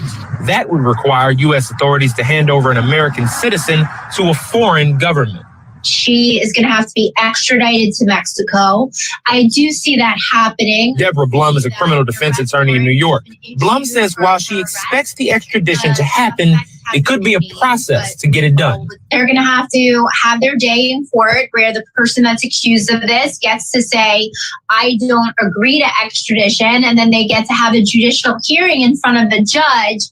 The FBI has also opened an investigation into Robinson's death. Thank God in heaven the FBI is on it. Okay, everything you just heard by that lawyer it's a technical legal term. It's Latin. It's called BS. You might be familiar with that because Irv Brandt joining me from the U.S. Marshal Service. Isn't it true? Extradition is not the killer's, quote, day in court. That's when you have a jury to determine if you're guilty or innocent. And extradition is real easy. Let's just pretend Jackie Howard over there is a killer and I find her holed up under her mama's bed in Tennessee. I don't have a court hearing about guilt or innocence. I drag her to a Tennessee court, and in my other hand, I have an extradition. It's one piece of paper signed by the governor of Georgia saying Jackie is wanted for murder. All I have to do, Irv Brandt, is drag her from under her mom's bed to a courtroom in Tennessee and say, Judge, here's the governor's extradition order. This is Jackie Howard. And then the governor asks her, the judge asks her one question, are you Jackie Howard? If she says yes, she's gone on the next jail bus to Georgia. If she says no, then I get to do a fingerprint kit on her right there in court and show it to the judge. Then we put her on a jail bus to Georgia. It's not a trial. It's not really even a fact-finding process. It's just, are you Jackie? That's all it is. Agree, disagree, Irv Brandt? No, I agree. The process, as you just laid out, it's not that simple. Okay, now it's simple like that in America. You know, extraditing somebody from one state to another, no problem, no big deal. You know, you can handle that overnight. Type of situation, but country to country, it is done often. It's something that's done on like a day-to-day basis of literally extraditions on both ends, people being extradited to Mexico and from Mexico. America does it on a day-to-day basis. So again, it's not like it's something that's unheard of. They do it like every day. Like it's not something that is extremely difficult. It's just a process, you know? So again, I like the extradition process with Brittany and that guy, the Russian man. Both of them are already incarcerated, you know, so that made things a little bit easier too because they can locate both people. America had that person in custody, and Russia had our person in custody. Okay, none of the Cabo 6 are in custody. Okay, so that's a different type of extradition process too. You know, that again, Brittany didn't flee from Russia to America and then America sent her back to Russia like over a vape pen. Like, no, that's not what happened. She was already there, type of situation, and she was charged there. The Cabo 6 was not charged in the country, or however you want to call it, that they committed said crime. They got away, here. That's why it's such a big deal, because it's just like, well, y'all had the people, y'all don't know who, all y'all had to do was suspend their passports, because Mexico could have took certain measures to keep them there, and it's not too much that America could have did about it, especially if they were charged with a crime of femicide. It's just, well, we got to let justice take its course. Y'all allegedly committed said crime there in that country. It is what it is. you know, it just kind of just got to deal with that. Sorry, not much we can do. Our hands are tied. So it is a process, but yeah, we'll hold in there. We're holding there, but it doesn't have to be extremely long. That's why I feel like we need to keep putting pressure, because the more pressure we apply, there are certain steps that can be sped up. You know, this don't have to take months and years, and it really don't. Like, it can be sped up. The main thing that we're missing is certain signatures, okay? Because again, that's why I feel like the FBI is conducting their own investigation. It's no different than the Bishop Whitehead, how the FBI was conducting their investigation and they finally went and arrested him, you know, once they got enough proof, or the proof that they needed to go make said arrest. It could be the same thing with the Cabo 6. You know, they're just trying to get as much proof, you know, as they can so that they can go arrest them themselves. And then an extradition warrant can be played. But that takes, again, Mexico. There's certain information, Mexico, that America needs to put out an extradition warrant for DeJohnette. Y'all ain't gave them that damn information yet, because there already be an extradition warrant out for them.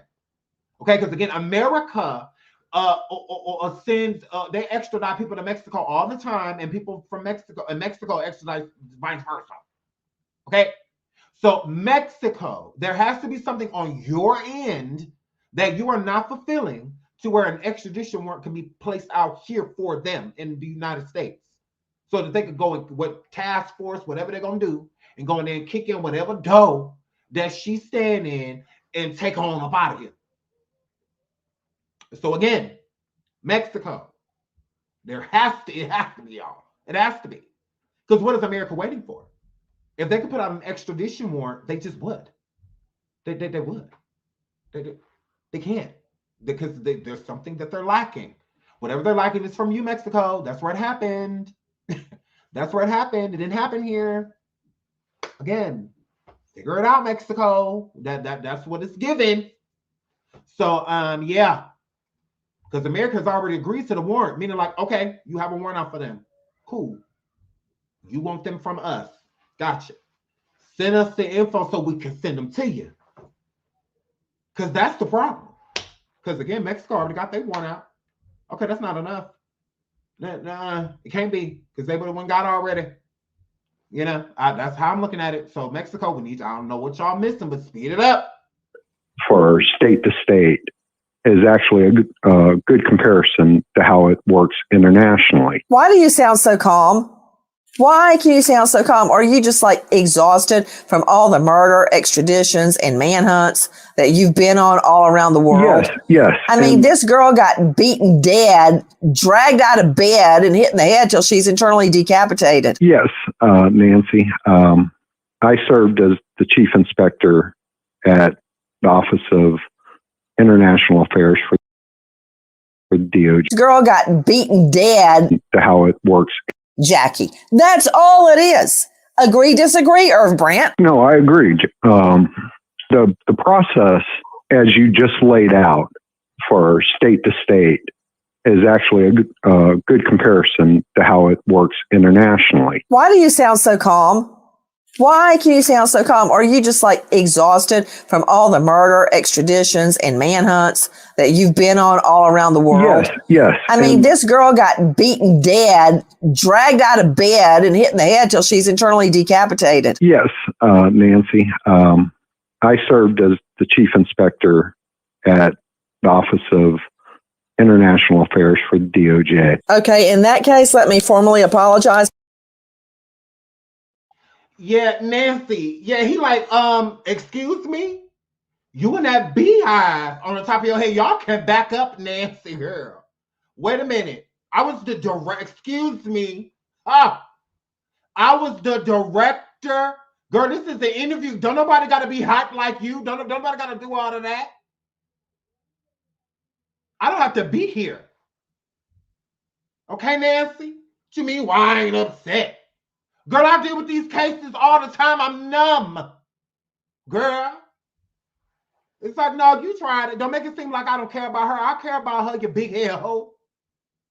Now you and that beehive on the top of your head can chill out. Nancy Karen Grace. Girl. Now you can chill out. I do this all the time. I'm trying to make it seem like I don't care about this girl. Don't try to make this racist. No, I care about this woman. I'm just exhausted. Just like your hair is exhausted. All the bleaching and the flat irons. But my same thing about that, girl, don't come for me, my profession. None of that was the director. Do you want me back on this show? Then she can say, let me formally apologize yet. Get cussed out. Because you can feel it in my throat. You feel it. Yeah, that's like, because I'm about to get you. I was about to get you. Now, Nancy, girl, don't be talking to this man like this, girl. Now, he is helping us. We need him, girl. No, y'all, because I like this man. I like this one. You know it's ish. Girl, now look, Nancy, girl. Now look, you're ruining this for us. These people ain't gonna come back, girl. We need them. Nancy, don't ruin this for us. Nah. You're the only white woman we got. My God. Let me keep listening. I have to rewind and I said, did she just come for this man? For anything that I just said, because you clearly know a lot more than me. Go ahead. Okay, I'll quickly run you through it. During my time at DOJ, at OIA, I supervised hundreds of these type of cases, just like you said.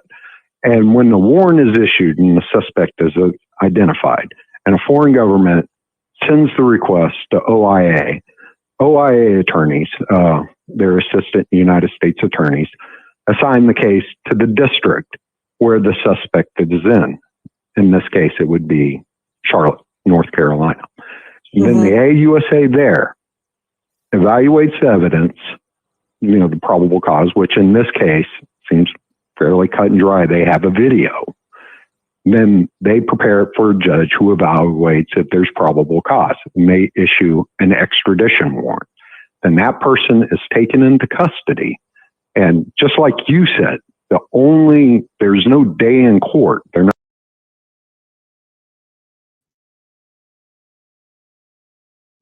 He agreed with a lot of the Nancy said, y'all, but he said, let me correct you. Thank you.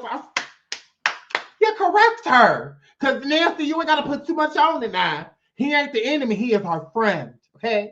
So he is saying that the judge can use that video if need be, pretty much, which, if certain things that I'm assuming certain information that they can get back from Mexico, because we got to think about this. So he's saying, because I'm going to make sure I'm saying this right. He's saying that the judge could issue extradition warrants here in the United States to extradite that person back over to Mexico with that tape. Okay? But here's the problem. Because then you think about that, you're like, okay, well, why hasn't the judge done it? Why hasn't the judge issued an extradition warrant? Because that video is viral. It's a public video. Anybody can view it. And so it's like, why hasn't he done that? Here's the thing. The autopsy and the death certificate are completely off. That has not been taken care of. And it's like, how do you take care of that? How do you take care of that? Because somebody's wrong. Either the medical examiner is wrong or the death certificate, which we all know that the death certificate is wrong. With that autopsy being conducted, the spinal cord injury is an atlas luxation is the reason she passed away. So with that being said, that means that the medical examiner is correct. But again, we have problems. The medical examiner is stating a completely different time from the death certificate. So we keep running into problems. So again, how can a judge here in America take something like that serious and be like, okay, well, let me send an extradition warrant so that y'all can, because again, they have to have without a reasonable doubt, because they do things differently here in America. So they're going to extradite a person for that. They need to, without a reasonable doubt, we need to know that this person did this. If we're going to send them to you for punishment for said crime, because once they get there, America don't really have no more power. It's kind of over once they cross certain lines. It's you're on your own. You and them, type of situation. So again, if they haven't sent them a closed case, because they could use that as evidence, the video, and put an extradition warrant out for the person that has set warrant, if they can prove, because they got to prove again that that tape is the reason. We got to know. And if so, what are we putting that to? From what it seems on the tape, she passed away in the morning. The autopsy report is stating this time is the time of passing, and then the autopsy is stating this is the time of passing, and then you have a doctor on scene that declared the time of passing. There's 3 different times of death. 3. And they're just supposed to just be like, okay, that's fine. Here, we'll send her right over. Like, we need to know that she did this, before we just like, okay, we're going to go grab her. We're going to send her to you. So again, that's why I said I feel like it's something on Mexico's behalf that America does not have, because they would have extradited that warrant already, the extradition warrant. They would at least put that out. So where now there's a federal warrant for a set person in America to be removed and sent. So whoever house they at or anything like that, they would be harboring a fugitive, and all of that if they didn't, because their families is hiding them right now. So again, absolutely. So there's 3 different times of passing. So I mean, if we don't know the exact time that she passed away, and there's nothing documented of either the around the time or the real time she passed, it's just too much. It's a mess. Is how it is. So that's what I'm saying. I'm assuming, which let's get into that really quick. Hold on. Let me pull this up, because I talked to you guys earlier about Martin Lewis. And he did a video. Martin Lewis Resurrected. I want y'all to go over to his channel. We're going to watch this. Is Shanquella going to tap in the piece of his video right now. Let me pull this up. And he has done really good research and found out the pretty much found out the time of that Shanquella passed away. So let's get into that really quick. Shout out to Martin Lewis. Y'all go over and check him out. Martin Lewis Resurrected. Love the channel. I'll get over there and check him out. So let's listen, y'all.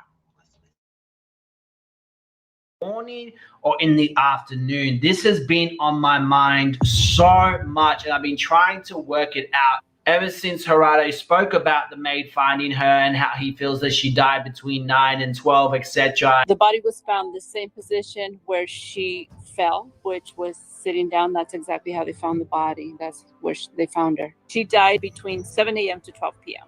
And ever since I made my first video and I gave my opinion how I think it was early in the morning, it's just been really on my mind of, was it in the morning that this all happened, or was it in the afternoon? Well, today we are going to find that answer. So keep watching.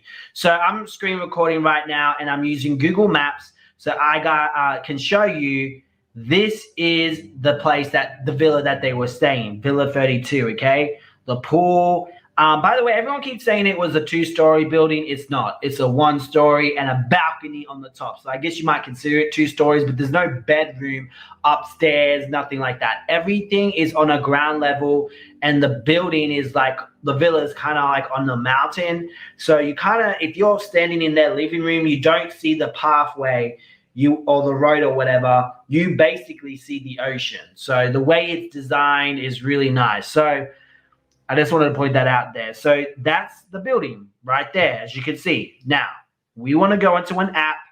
That's my channel. Go hit subscribe button with notifications. But we want to go into this app. Here it is. Okay, so I was looking into, okay, who can I turn to find out where the sun rose and when the sun set? Because as you know, when the sun sets and when the sun rises, it looks the same. But majority of the places around the world, it is all setting and rising from a different location. So this is what I love about Martin, is that he's really smart. And he's just like, okay, well, if we can figure out, what time, because going by the lighting in the room, by how the sun was lighting the room, you go and you figure that at what time of day was this? You could literally clock it. You know, if this was the weather that day, this is time, what time the sun will rise, this is what time it's set. Okay, so with the sun rising, this is what the room would look like. So let's go to this, you know, the lighting, this tone of lighting from the room, and put together in this time in Mexico, what time it would have been in Cabo. At what time with in this lighting, with the sun being up and lit, because that was the only thing lighting the room. There was no like light on in the room or anything like that. It was just the sun, you know, that lit the room during the altercation. So he figured that out, which I thought was really cool. I'm like, that is such a good idea. So shout out to him. And shout out to Martin. I think that was very smart. So yeah, we're just going to listen to a little bit more of this. Shout out to Martin Lewis Resurrected. It's Martin L-O-U-I-S, not L-E-W, L-O-U-I-S. Resurrected. Please go check him out. Subscribe to his channel. Love, love, love him. He sticks with the facts, and I really like that about him. And he's entertaining. But yeah, check him out. Check him. He's been around for a long time. Depending where you are, okay? So I got this app called SunPath, and it's pretty amazing. I actually used it myself, and I was actually able to pinpoint exactly if it was accurate, because it would show you. Okay, so as you can see here, the yellow, right? The yellow is the sun. Where the sun should be rising and setting, okay? And usually it's not on now because it's nighttime here. There's a bright color of where the actual sun is. And this morning, the sun was on number 13. Yeah, it was on 13. So I looked out this window, this direction, right? And I'm like, oh my God, the sun is there. So this app is pretty accurate. So what we're going to do, so as you can see, the yellow, the bright yellow, that's showing you where the sun is at this current moment, I believe. So we're going to zoom out and go to the exact location of that house, which is down here somewhere. I know that for sure. Found it. Okay, this is perfect. So okay, so now I have to prove to you guys exactly where Shanquella's room was, okay? So I don't know what is north, south, east, west on this map, but I know that Shanquella's room was on this side of the building, okay? And I'm judging that by a video of the actual villa. It zooms out, because I guess they had like a little Android flying thing. They zoom out, and they zoom in. So they're actually zooming out from, see where the cross is in the middle of the cross? The little flying thing would have been flying from around here and goes into and zooms into the living quarters of the house here. Now, Shanquella's bedroom was around this area, okay? Just so you guys know. How do I know that? Well, we didn't see a swimming pool from her window. As well as that, you had to go past the kitchen, I believe, to get to Shanquella's room. And to get to the other guys, you had to go past the living room. And I'm going to show you more to make my point, to prove it. So as you can see, this is Shanquella's room here. The game room is here. This is where Nazir found Shanquella's body. So Quilla was laying on the couch in the game room. Right? And later on, they moved the body to the living room when they were eating. In the game room, and then they was talking about cooking, so we made it to the living room. I put on some soft music, sitting with her, rubbing her head, just chilling, waiting till the nurse came. And there's one room here, and the room where all of them were talking when Shanquella was looking for them. Don't say they crew. Was this room here. So that's how I know that Shanquella's room is in this area here. Okay? So now I need to know the specific time. So he's done his research. Okay? So this, I'm like, this is lit. Because this is facts. You know, facts. You know, so shout out to Martin Lewis Resurrected. This is fact. You know, like what he is saying. And I really appreciate when people take the time, like Martin, and invest the energy in figuring this out. So I think that is amazing, what he's done. So make sure you definitely check him out. We're just going to listen to like about another minute or two of this, but I want you to go over and check out the entire video on Martin Lewis Resurrected. Please go and check him out. Subscribe to his channel.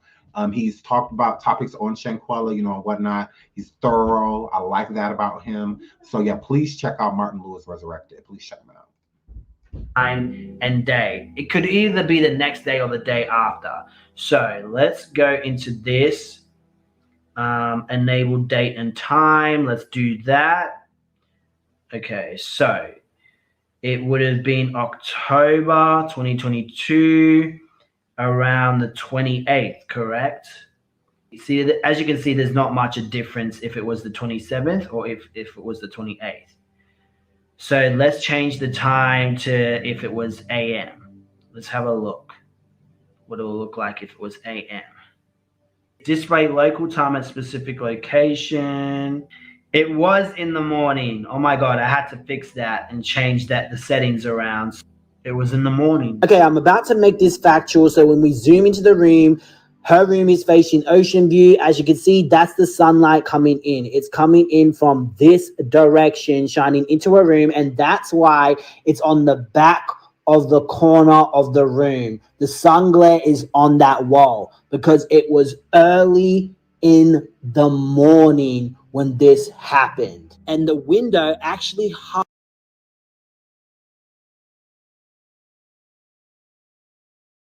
Oh, sorry. If you look, I'm gonna make this bigger.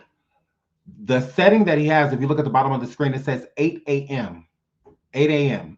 The flash of the video that he showed right here is during the altercation. During the altercation. So that means that it was around 8 o'clock in the morning, before or right after, in the morning. So like a little bit even before, like between like 7:50 and like, you know, right around 8 a.m. in Mexico time is when this happened.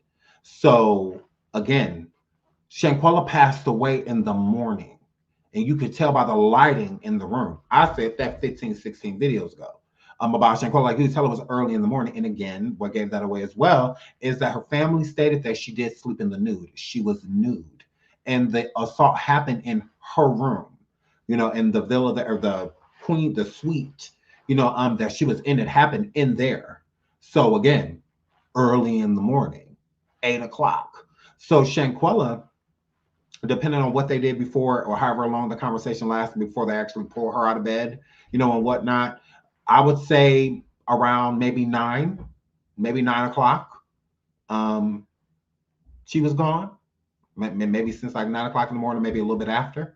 So it was earlier throughout the day. So it will make sense when the maid, because there is an actual report that the maid said that went not from Guadalajara lies, but there's a report from the maid stating that when she went in the room around noon to clean and touch Shanquella, she was hard to the touch. That makes sense because it happened in the morning. So she come around noon, Shanquella passed between 8 and 9:30 in the morning. By the time she get that noon, a few hours later, a couple hours later, then yeah, she would already, her body would have been hardening. You know, that makes sense, you know. And for all of the reports to conflict, for the autopsy and for the death certificate to have two different causes and times of passing, that would make sense because you have to have accurate information in order to correlate. So whether a medical examiner or whoever, you need around the time to where it happened. So if they said that this injury happened in the morning, then the medical examiner doing the autopsy would have had a different estimation, you know, of time of passing, if you ask me. That's what I'm getting from it. I'm getting that they would have had a better time, a better estimate to time when she actually passed by, because they knew what time, the medical examiner knew what time it was reported. So he was basing it, I feel, off of that. If they would have reported her passing or the injury in the morning when it happened, then the time of passing would have been completely different. But the Cabo 6 lied. They propped that girl up in that bathroom and she sat in there 4 hours until that maid, the maid service, came in there and cleaned up and found her.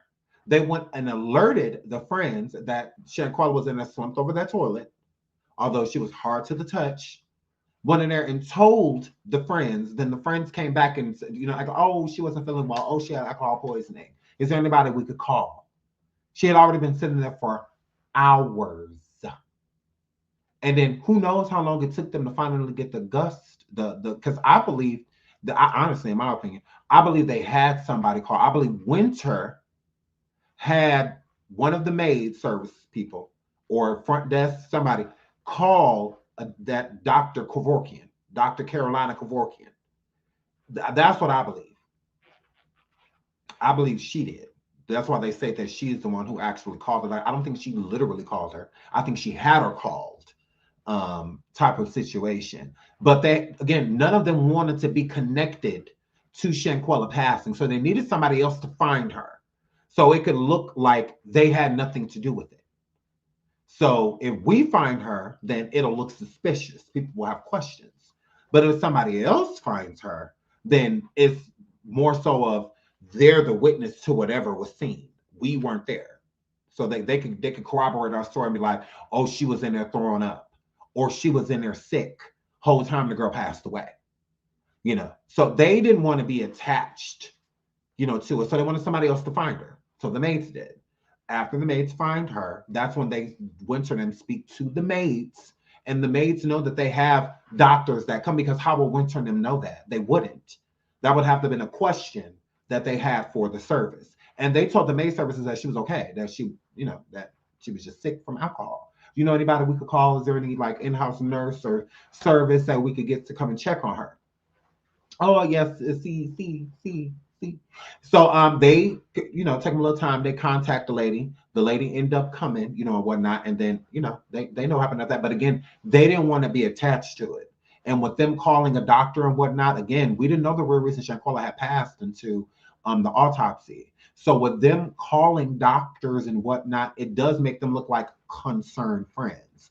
I would have to agree with Dr. Carolina Kevorkian getting there that it would not be easy necessarily to notice that she had that type of internal injury.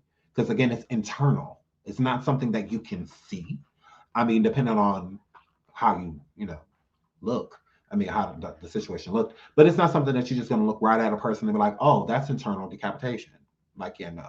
That autopsies, x-rays, or at least if you're going to be alive, at least an x-ray or something like that would show. But that's nothing that you could see on site type of situation. So that's why I believe the doctor was more inclined to believe the friends when she first got there about the alcohol poisoning, because again, maybe, because I don't see anything else. I mean, besides the abrasions or whatnot to her face, which doesn't mean that, she's gone. But that doctor, when she touched Shanquella, she knew Shanquella was deceased. She can't convince me otherwise. She can't convince me. That's why she needs to go to jail. What are you working on a deceased person for hours for? There was no way with this piece of evidence right here showing that Shanquella had passed away in the morning, because the doctor didn't come in the morning. She didn't come until between 3:13 and 3:38 p.m. is when she got there. She was already gone. This happened in the morning. She didn't live past sustaining those injuries for 15 minutes. So there is no way that doctor nor Nazir came to a person that was alive. Again, if you listen to Nazir's live, he is not explaining someone that is alive. He is not. He is definitely explaining a deceased person.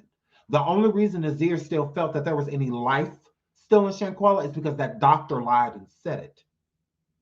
That would be the only reason. And the friends, the fake friends before he got there, oh, she's still alive, she's fine. She's just not the whole time. That's how I'm looking at it. She and on that couch, on the game couch, passed away, and he had no idea. They knew, but he didn't know. That's how I think that went. But then I feel as when that doctor got there and whatnot, That's when Nazir found out what was going on. Now, he may not have known about the fight or anything like that. Maybe not still.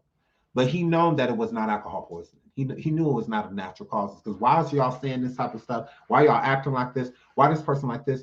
Where are these two people at? Why are they gone already? Like, he knew something was up. And they only talked to certain people. They did not talk to everybody and take a statement from everyone that night. They did not. So, to me, Dejanay could have been gone already. Dejanay could have flew out already. It's like, what day did she fly out?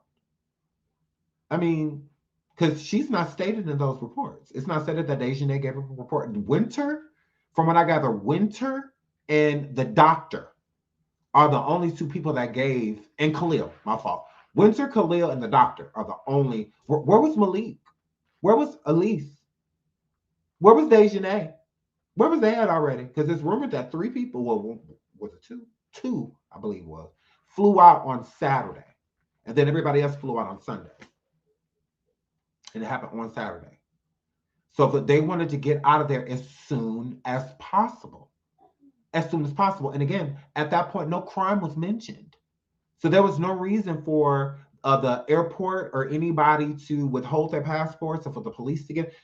This doctor said, that she got here, the girl was alive, and, she had, and then her health started to decline while she was here. They started performing CPR and they called us. What reason would they not have been able to leave? It wasn't determined to the autopsy about the internal decapitation. That wasn't determined to the autopsy. So again, what reason would they have had to not let them get on their flights home? At that point, they didn't have one. That didn't happen until weeks later.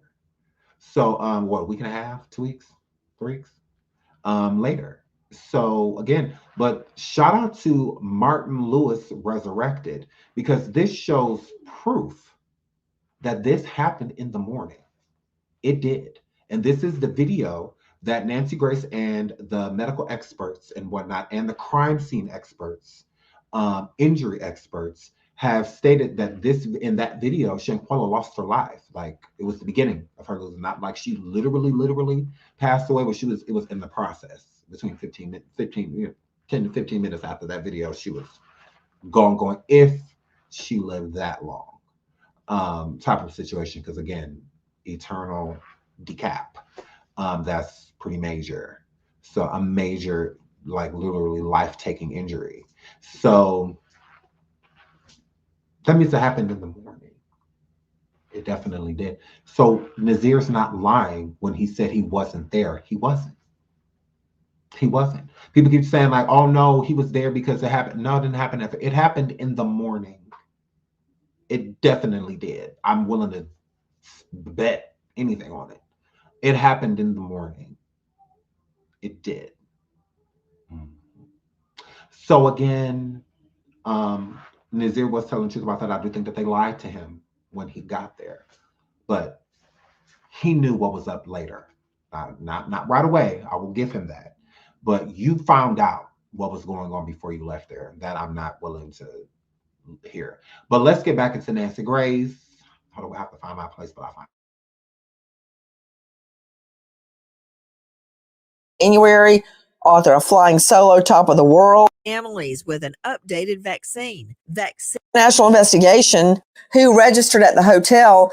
I mean, Irv Brandt joining. So this has got to be on record, right? States. It's now a matter of going through the extradition process to bring them back to Mexico. How the heck did they leave the country to start with? Irv Brandt, the medical examiner, says she did not die of alcohol poisoning. She died of basically internal decapitation.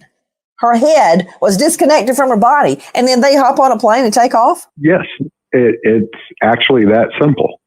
They obviously left while the investigation was ongoing. But now that it has been ruled a homicide and not an accidental death or death by alcohol poisoning, they can start the process to bring those people back to the country of Mexico. I don't know why they let them leave to start with. That said, now we've got to get them back. Joe Bruno joining me, WSOC TV. Joe, what's happening and why? Nancy, these friends who were on the trip with Shanquella, most have since deactivated their social media accounts. Many have changed their phone numbers.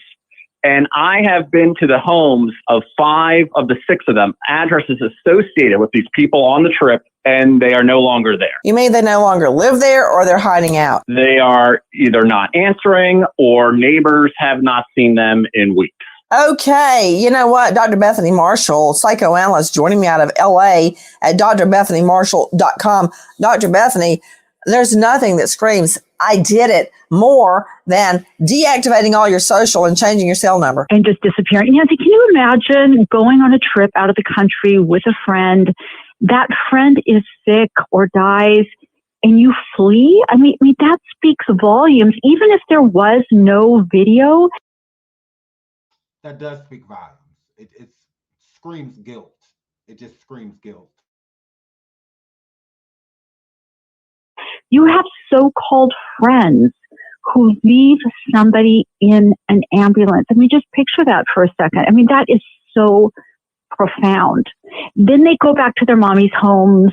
Then they deactivate everything. No wonder the one friend was sweating profusely when he came to Shanquella's family to confess what had happened. He wasn't sweating because he was so anxious about what happened to her. He knows he's going to spend the rest of his life in jail, Nancy. And, you know, again, even if there was no video, you know, these friends were plotting this. This does not happen like in a blink of an eye in the spur of the moment.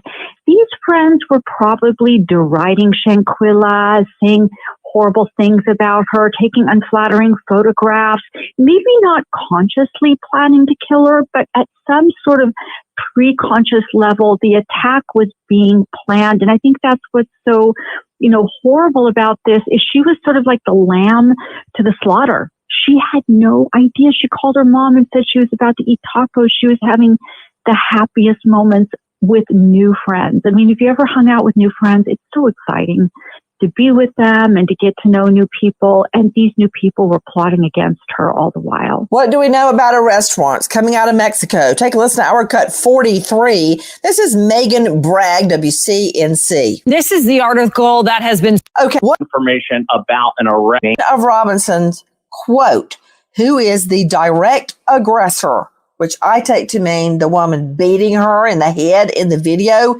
is being sought by international authorities on charges of femicide. Charges of femicide. Now, femicide, to my understanding, in Mexico is the way they describe the murder of a female. What is that, Joe Bruno? Certainly. Femicide is basically when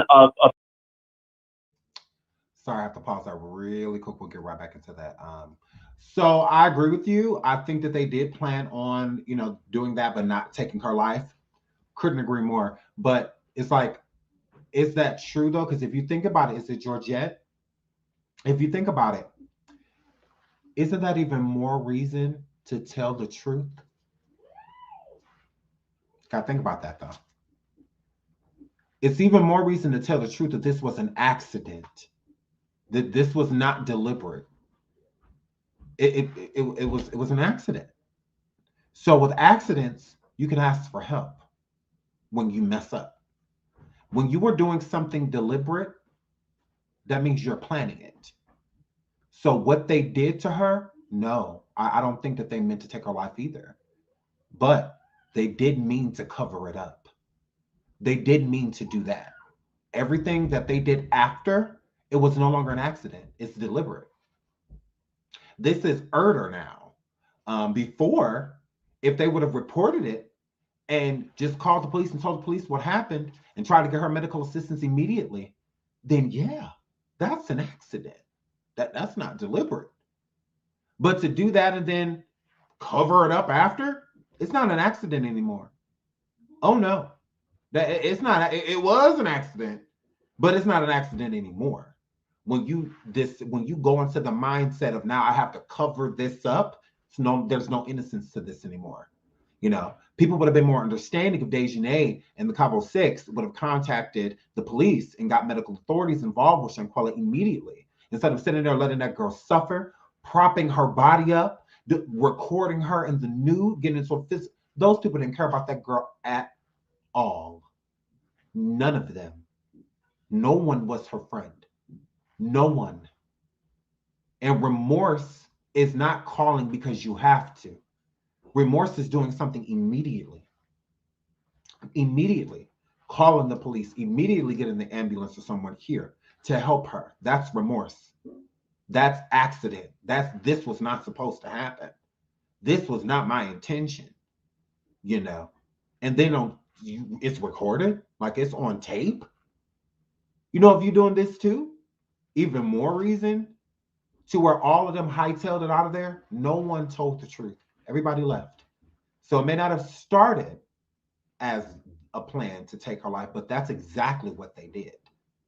That's why it's, again, an accident, a manslaughter charge is, I still took her life. I know I wouldn't, that was not my intent, but manslaughter.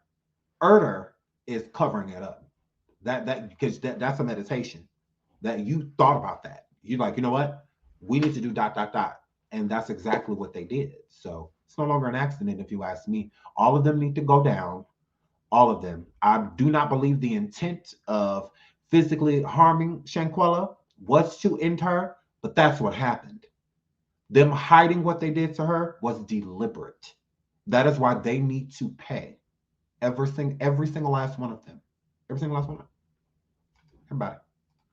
Female is murdered. They look at whether she was killed for reasons due to her gender or perhaps it was due to domestic violence. Exactly. Oftentimes when a woman is killed in Mexico, the case starts as femicide, and once they investigate, if they determine those aren't the factors, then it gets recategorized to a homicide. So it's essentially a type of homicide investigation by local authorities. Take a listen to Hour Cut 46 from Newsy. Mexican prosecutors have said the suspect is an American and the charges are femicide. Mexican prosecutors said in a statement, Robinson's death was the result of a, quote, direct attack, not an accident. Mexican law enforcement has requested the suspect be extradited back across the border so she can face charges. That would require U.S. authorities to hand over an American citizen to a foreign government. She is going to have to be extradited to Mexico. I do see that happening. Deborah Blum is a criminal defense attorney in New York. Blum says while she expects the extradition to happen, it could be a process to get it done. They're going to have their day in court where the person that's accused of this gets to say, I don't agree to extradition, and then they get to have a judicial hearing in front of the judge. The FBI has also opened an investigation into Robinson's death. Thank God in heaven the FBI is on it. Okay, everything you just heard by that lawyer it's a technical legal term. It's Latin. It's called BS. You might be familiar with that because Irv Brandt joining me from the U.S. Marshal Service. Isn't it true? Extradition is not the killer's, quote, day in court. That's when you have a jury to determine if you're guilty or innocent. And extradition is real easy. Let's just pretend Jackie Howard over there is a killer and I find her holed up under her mama's bed in Tennessee. I don't have a court hearing about guilt or innocence. I drag her to a Tennessee court, and in my other hand, I have an extradition. It's one piece of... Okay, we'll listen to this earlier. But Nancy, again, she's trying to simplify it and make it seem as if it's 10 times more simple than that. No, again, you're explaining something that's happening here within the United States. This happened in Mexico, and they let the people that did it flee. So this is like a double whammy because like they committed a crime there, and you could have kept them. Is the thing, that's why it could, like within Nancy's same question, she'll question and be like, okay, well, why did Mexico let them out at all? Knowing again, they didn't know yet. So that's why they got out. They tore ass getting out of Mexico back into the United States because they already knew what was up. They knew what they did. So it's like we gotta get out of here, as soon as possible. So again, Mexico freed all of the suspects. They freed them. America does not have the right nor jurisdiction to just go and grab them. The most that they can do within this moment is question them. That's it. That's all they can do. The only thing that they can do is arrest one person, and that would be Dejanay, because there's only one international warrant, and that's for Mexico for one person, and that's for Dejanay. So an extradition warrant can be placed here for them to get Dejanay, but that is it. The other 5 get to walk around free. Charges have to be brought up on them, in order for them to be, extradited. There's no charges on the other 5 people. Only one person has charges on them. So that's why I say, Dejanay, turn yourself in. Turn yourself in. So that we could get the rest of them down there with you. So y'all, since y'all love hanging together, we could get all the rest of them to go down there with you right after. Don't even worry about it, sis. They'll be right behind you. Right behind you. Turn yourself in, Dejanay. Turn yourself in. We ain't got to wait for an extradition warrant. You can just turn yourself in. And we could get this ball rolling. Supervised hundreds of these type of cases, just like you said. And when the warrant is issued and the suspect is identified, and a foreign government sends the request to OIA attorneys, their assistant United States attorneys, assign the case to the district where the suspect is in. In this case, it would be Charlotte, North Carolina. Then the AUSA there evaluates the evidence, the probable cause, which in this case seems fairly cut and dry. They have a video. Then they prepare it for a judge who evaluates if there's probable cause, and they issue an extradition warrant. Then that person is taken into custody. And just like you said, there's no day in court. They're not trying the case in Charlotte. They're going to try the case in Mexico. The only thing they're going to determine at that time, the first thing is that the person that the Mexican authorities want? It's basically an identity hearing. Then they'll determine if that person's going to be released pending the extradition process before they're returned to Mexico. They're not going to have a trial in Charlotte on a murder case. That's going to take place in Mexico. 100% agreed. So he's stating that when that attorney stated that with the extradition process that they would go to extradition court and whatnot, and no, not for this crime. No, for the crime that she has committed, no. It will be simply an extradition warrant will be served here in the United States for the set warrant that has already been initiated internationally in Mexico. So she would go to court, she would do all of that, but it would be in Mexico. It's not going to be here within the United States.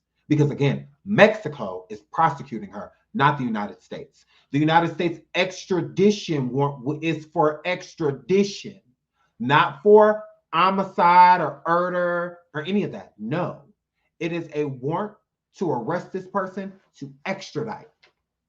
That is what that would be for. Like, that's it.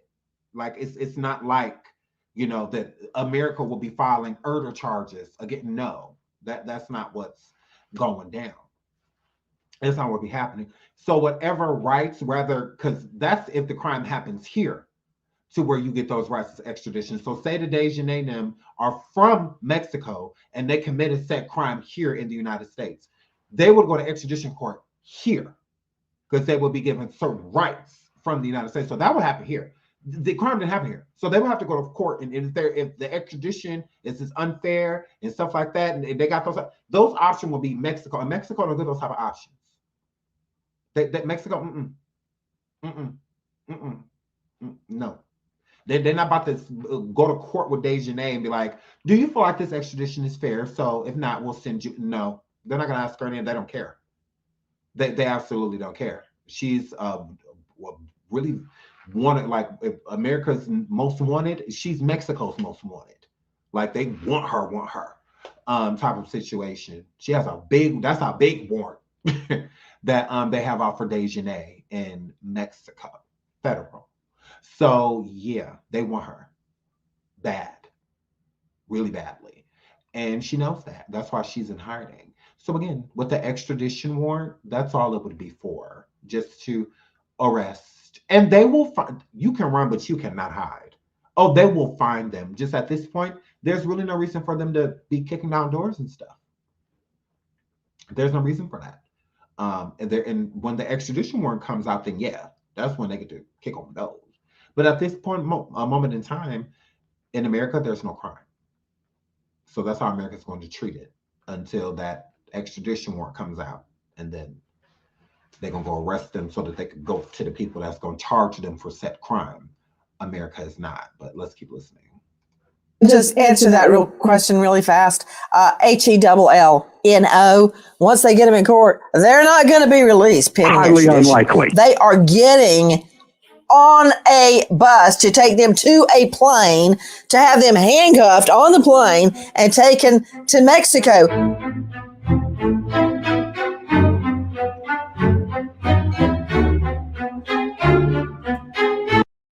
If you had the chance to be brought back to life hundreds of years in the future, would you take cryonic, focus on what happened, or the one? He believes in creating more moments of love at home, but bring a little big thank you or even doctoral degree into your university. With everything you have on your schedule, earning your degree online seems almost impossible. UCouncil.ed. Quilla Wong is joining me. This is Shanquella's sister. What are police telling your mom? As of right now, nothing. The FBI, when she's in contact with them, it just pretty much they tell her they can't give her any information and to just be patient. Guys. Now, that does not mean that the FBI is not doing anything. Again, I'm sure there's a lot of people that didn't think the FBI was really doing anything when it came to Bishop Whitehead, and they actually were after just swooped him up the other day. So it doesn't mean that they're not doing anything. They absolutely are working. I just think that the FBI is always, kind of move more so in silence. Then they just come in for the swoop, when it's time to come in for the swoop. That's how they do. So again, it doesn't mean that they have not collected any. I'm sure they have plenty of information. All type of tips have been called in and whatnot. I'm sure they've been out investigating some of the tips that have come out, and whatnot. So I'm sure the FBI doing their thing. I'm sure they probably have a nice, case, but I'm sure the FBI's case here is stronger than the case that they have in Mexico, is what it's giving. Honestly, it's what it's giving. So, yeah, they could speed this process up, but we need Mexico help for that. So I want you to take a listen to our cut 40, our friend Nikki Hauser. We came to ensure that there is enough people putting pressure on the entire system to do what is necessary to get justice for this young woman. Among the mourners this weekend, activist Tamika Mallory, who spoke during the service and promised to get answers in Shanquella's case. Losing a loved one in the heinous way in which has happened to Shanquella, there probably will never be peace for them, but there cannot just be an unopened situation. It has to be closed with truth, and it has to be that there is accountability for those who are responsible for her death. Joe Bruno joining me from WSOC TV. Joe, trust me, I don't want to kill the messenger. That would be you. But explain to me why Mrs. Robinson, this is Shanquella's mother, has to have vigils and she has to have activists and protests to put her daughter's killers on trial. I don't understand that. I know you said you had to go looking for them and you're the investigative reporter. They've deactivated their social media. They've changed their cell phones and they're hiding out from their apartments. Okay. I have faced that maybe 1,000 times prosecuting a case. Of course they leave because they know they're in trouble. But that should not stop local police from finding them. What are you learning, Joe? Just give me some good news. Give me any news. One of my door knocks to an address associated with the person believed to have attacked Shanquella in that video. While no one answered the door, I noticed a business card taped to the door for the Forsyth County Sheriff's Office investigator. Forsyth County would be the county that issues a warrant because that's the county that she resides in. But that tells me, at least, that there are local authorities actively attempting to get in contact with the people that were on this trip. So again, we know where they at. They know where they at. You know, type of situation. So again, it's all they can do is question them at this moment. All they can do is talk to them. It's not much that the police and the feds can do until that extradition warrant is issued. So I mean, and that's just when it comes to Dejanay. That does not apply to the other 5 people of the Cabo 6. That only applies to Dejanay. The extradition warrant. There will not be any warrants placed out for anybody else on the Cabo 6 because there's only one warrant. Just her. So even when the task force do come, they will only be going after Dejanay. They won't be going after Khalil. None of them. None of them. They won't be going after them. But let's keep listening. Because he's too busy hiding with his mama. You mean arrest their sorry rear ends? I know you nicely said get in contact. Okay, Joe Bruno, that is giving me a little bit of good news. Quilla Long, did you hear that? This guy, Joe Bruno, WSOC TV, is out trailing, tracking, trying to find the people involved with your sister's homicide.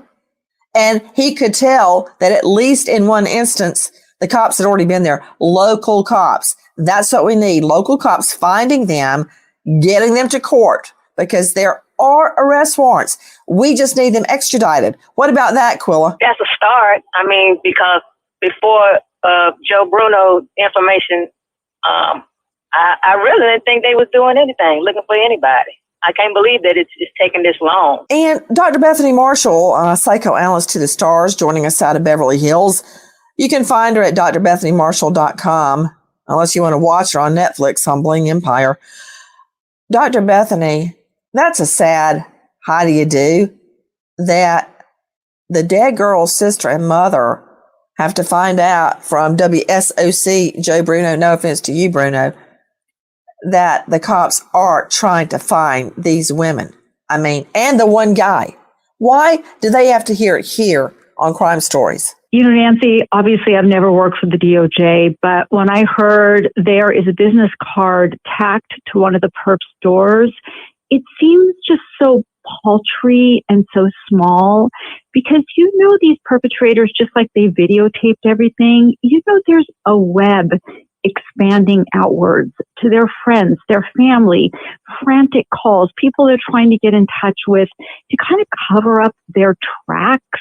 So while I've never tracked somebody down, except for my own husband maybe, but I've never tried to look for somebody, it seems like the tracks should be pretty clear. And, you know, when you've been a victim of a crime, the worst thing is ambiguity and the unknown. In the face of the unknown, I've said this so many times, we read our worst possible fears.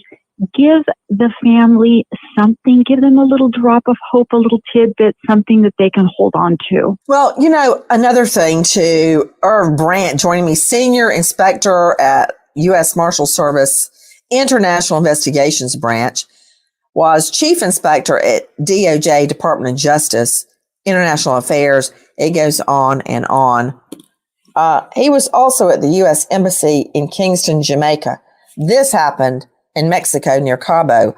Irv, there is a trail a mile wide. And I'll tell you, number one thing to do, get their credit cards, get their subpoena, easy, show up, don't wait for them to mail them. Find out where they're charging and where those bills are going. I feel like the FBI is already doing all of that. I think that they do know where they are. Because again, this is too much going on with this for them not to keep close ties on these people. Now I get that some people do kind of just disappear, you know, like Tory Bodyguard, the one in the car now with him and Meg, he just kind of just vanished. You know, type of situation. I get that. But with these people, they were too public to be private. So it's going to be hard for them. They've left all type of trails all over places, all type of, you know, it's not going to be hard to find them. It absolutely not, especially Dejanay, because she has a child. So it's different for her hiding, but she has a kid. So it's easier to track, you know, somebody like her. And again, all of them are at fault. All of them. And I think pressure needs to be put underneath all of them. It don't need to just be Dejanay. that we putting pressure on. Pressure needs to be placed on all of them. Go in, tell y'all story. And I do believe that the FBI has made contact with people from the trip. I do. And I do believe that certain people have spoke already just exclusively to the FBI. I don't feel that it was anybody, you know, no, I don't. They're too scared to show face to go to any actual publication and state their story because of the public shame that they're all and ridicule that they're already under. So, but I do think they said something to the FBI. Not everybody. I don't think DeJohnay has spoken to the FBI yet, but I do think others have. Like Alice or Zalise Hyatt, because she's still working. So if she's still working and that reporter could go outside of her job and bump into her, you don't think the FBI can do that too? I think they have. I do. In High Point, where she works, I think they have spoke to her. Honestly, if she's still going back and forth to work, if it's that easy for a reporter to just pop up on her, you don't think the FBI could, you don't think they know her schedule? Yeah. They absolutely do. So yeah, I think she's already spoke to him, and her, she has police in her family, you know, and whatnot. So I do think that they encouraged her to go and say something. So I do feel that Elise or Alice, however you say her name, Hyatt, I do believe she spoke to agents, to the FBI. I do. I think she spoke. I do. Because, I mean, again, if a reporter could just boom right outside of her work, the FBI has way more intel than a reporter. So if a reporter can find her, I'm pretty sure the FBI can too. And again, they have no reason to hide. As of right now, there's no reason for Elise to be hiding. Life still goes on. I mean, she still got to work. She still got to make money. She still got to provide for herself. So whether she's a criminal or not, she still has to do those things, and she's not listed as a criminal here. So there's no reason for her to not go to work. If I live near High Point, I would be up there every day. Why is she still here? Why is she still here? I'm surprised she still feels safe going to work. I wouldn't feel safe. As many people have mad about Shanquella, I wouldn't even feel safe going to work, honestly. So yeah, but they still have to make and provide an income for themselves. These aren't rich people that went on the trip. The one that had money passed away. Rest in peace to Shanquella. But let's keep listening. Where they hang out? I mean, do they charge every single day at the soup shop on the corner? Then go there and sit there and wait and get them. I guarantee you, finding their new cell numbers, finding where they're spending money, what ATM do they go to get their cash? That's how you're going to find them, Irv. That's correct, Nancy. And I'm sure once the warrants are issued, the federal warrants are issued, the FBI, the U.S. Marshal Service, the local authorities will do exactly what you're talking about. They're issued, Irv. They're issued. I'm not talking about the arrest warrant out of Mexico. You can't arrest someone on a foreign arrest warrant. It has to. They have to be arrested once the U.S. District Court issues the extradition warrant. So again, as of right now, America has no grounds to arrest anybody, including DeJohnay. Can't arrest anybody. The only way any federal agent, local police, because at that point in time, when it's a warrant, anybody can collect you of law enforcement. So a detective, just a local police officer, the FBI, the CIA, Homeland Security, anybody that has the power to arrest can arrest them at that time, once America issues the extradition warrant. Because again, it would be to send them to where the warrant for a crime is. An extradition warrant isn't a crime. It's a warrant to remove you and send you to where you committed it. Okay? So again, extradition doesn't mean crime in America. It means, no, you committed a crime with our treaty and we're sending you to where you committed it so that you can be prosecuted and tried there. So again, that's it. Until that happens, and again, that warrant is for one person, the main aggressor, which means that Mexico, I believe they do plan on pressing charges and placing charges on other people. It's just we have to start with her, and then we'll go from there. Whoever the mastermind was, which was Khalil. I think Khalil was the mastermind behind this whole situation. I think Khalil put the plan together. I think it was him. I think it was Khalil and Winter. More so of Khalil, but Khalil and Winter concocted the alcohol poisoning and all of that because Khalil was going to be the one to tell the family because the family trusted him. So he was going to be the one to deliver said information. I feel like the judge should be able to bring charges up on Khalil for coming back and lying about a crime, about a murder. I mean, it may not have been committed here, but he still knew about it. That he came back lying. I don't know. I would file something, press something. But yeah. So again, it's only for one person. So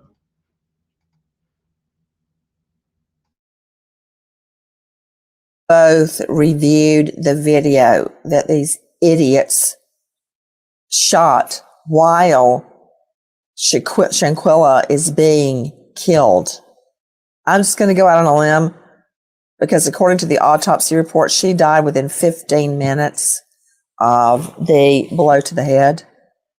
What?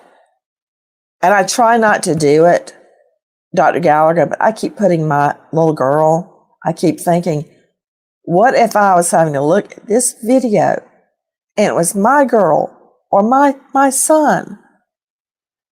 And I can't even imagine what Miss Robinson is going through. Could you detail for people that have not seen the video, and Fox Nation, I hope you're running it, what this girl, Shanquella, went through with her friends? Certainly the trauma is, it's just, well, number one, it's disgusting. The entire episode, the entire situation is just absolutely disgusting. After she got attacked, she felt every blow to her body. And when she got the fatal blow to the head, you can feel that within your body. You can feel your bones breaking. You can feel the paralysis come over you. You are unable to defend yourself. You have no connection to your arms and your legs. And so when Shanquella was on the ground, would he stay?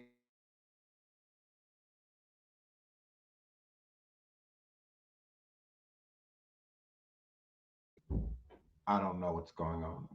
That was weird. But she was still being attacked. So he's stating that she could still feel those things, but at the same time, body going to paralysis, so she wasn't able to move. So when her arms were to the side and her feet were, when she was sitting, her feet were flat out, it had already happened. The injury had already happened. So when Dejanay continuously put her feet and stuff on that girl, after that, when she was on the ground, she could still feel it. She just couldn't move. So that's why she's not moving, because she can no longer move, is what the doctor is saying. She was on the ground going through paralysis. So that's when you're like mentally there, but you can't do anything. Like you can't move, you can't talk, you're just there, type of situation.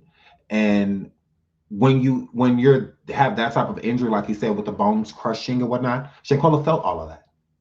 She felt it. But that type of injury is so powerful to where most people, again, that's what I said, it's like instant, like you gone, type of situation. But due to the autopsy, she lived for 15 minutes after. So everything that was going on around her for those 15 minutes, she could hear it, she could see it. She just couldn't do anything. So her eyes may have been closed, but she's basically like completely aware of everything that's happening, around her. She just can't move. So I'm sure that's why sometimes her eyes are closed and sometimes they're probably open, and they probably thought she was, still like alive. but were her not talking, because I'm sure they were like, "Are you okay?" I'm sure they were touching her and like, "Are you okay?" Da, da, da, da, da, you know, and whatnot. And she was unresponsive. She couldn't respond to what was going on. And I think after she seized, because I think the seizure happened probably not too soon after that. After she seized, they probably thought she was gone, but she still, I don't think she was. I think whether it was for 6 or 7 minutes or however, she was still alive. She absolutely was. But I mean, we're not medical professionals, you know, stuff like that. So if something like that happens and, you know, it's happening in front of you, especially her seizing and not moving or talking, you know, or anything like that, most would assume that she was gone, but she wasn't. So I believe when they were moving her, she was still alive. And I believe they moved her quickly. I don't think they just sat there and looked at her and whatnot. No, I think that they moved her, thought of something real quick, moved her, and they all got the hell out of Dodge. I think that they stayed out of that villa for hours until those housekeepers came in and found her. I don't think they came back until then. And I think that that's when they was changing flights, you know, all type of stuff. While that was, because they had hours. They had hours. They did. They had from at least 9, 10 o'clock to noon to when the nurses came and got her. I mean, came and got them after, nurses, sorry, housekeepers and cleaning ladies. When they came and found them, they were just like, "Hey, there's a girl in your room." And she, you know, so they had hours to plan all of that. So with Winter and all of them being calm, they've had time to be calm. It's not like the cleaning service came in right after it happened, you know, and they still scrambling, trying to figure out what's going on. Like, no, it didn't happen then. They had hours to figure out what they were going to say, how they were going to say it. They had hours to figure out how to blame this on Shanquella so that they could get out of the country. And they did just that. They did just that. They sat there and plotted on how to blame that on her so that they could leave. Because who else are they going to blame it on? Who else? They have to blame it on something. So, because that just don't add up. This girl just deceased. Y'all don't know what happened. She's just gone when y'all came here, although she has abrasions to her face, all of that. That's why they made it alcohol, to make it seem like those were self-inflicted injuries. So if the doctor or first responders was like, "Oh, well, what happened to her? Oh, she was drunk. She was stumbling around. She fell," you know, to make it like she did it, to blame it on her. That's what makes them just 10 times more sick, you know, because they literally blamed it on her. It's just, what? Go to jail. Everyone needs to go to jail. I don't even believe she works there any longer. Really? So is everybody clearing out, Quill? I mean, help me. Tell me what's happening. They have to be with a relative, staying with.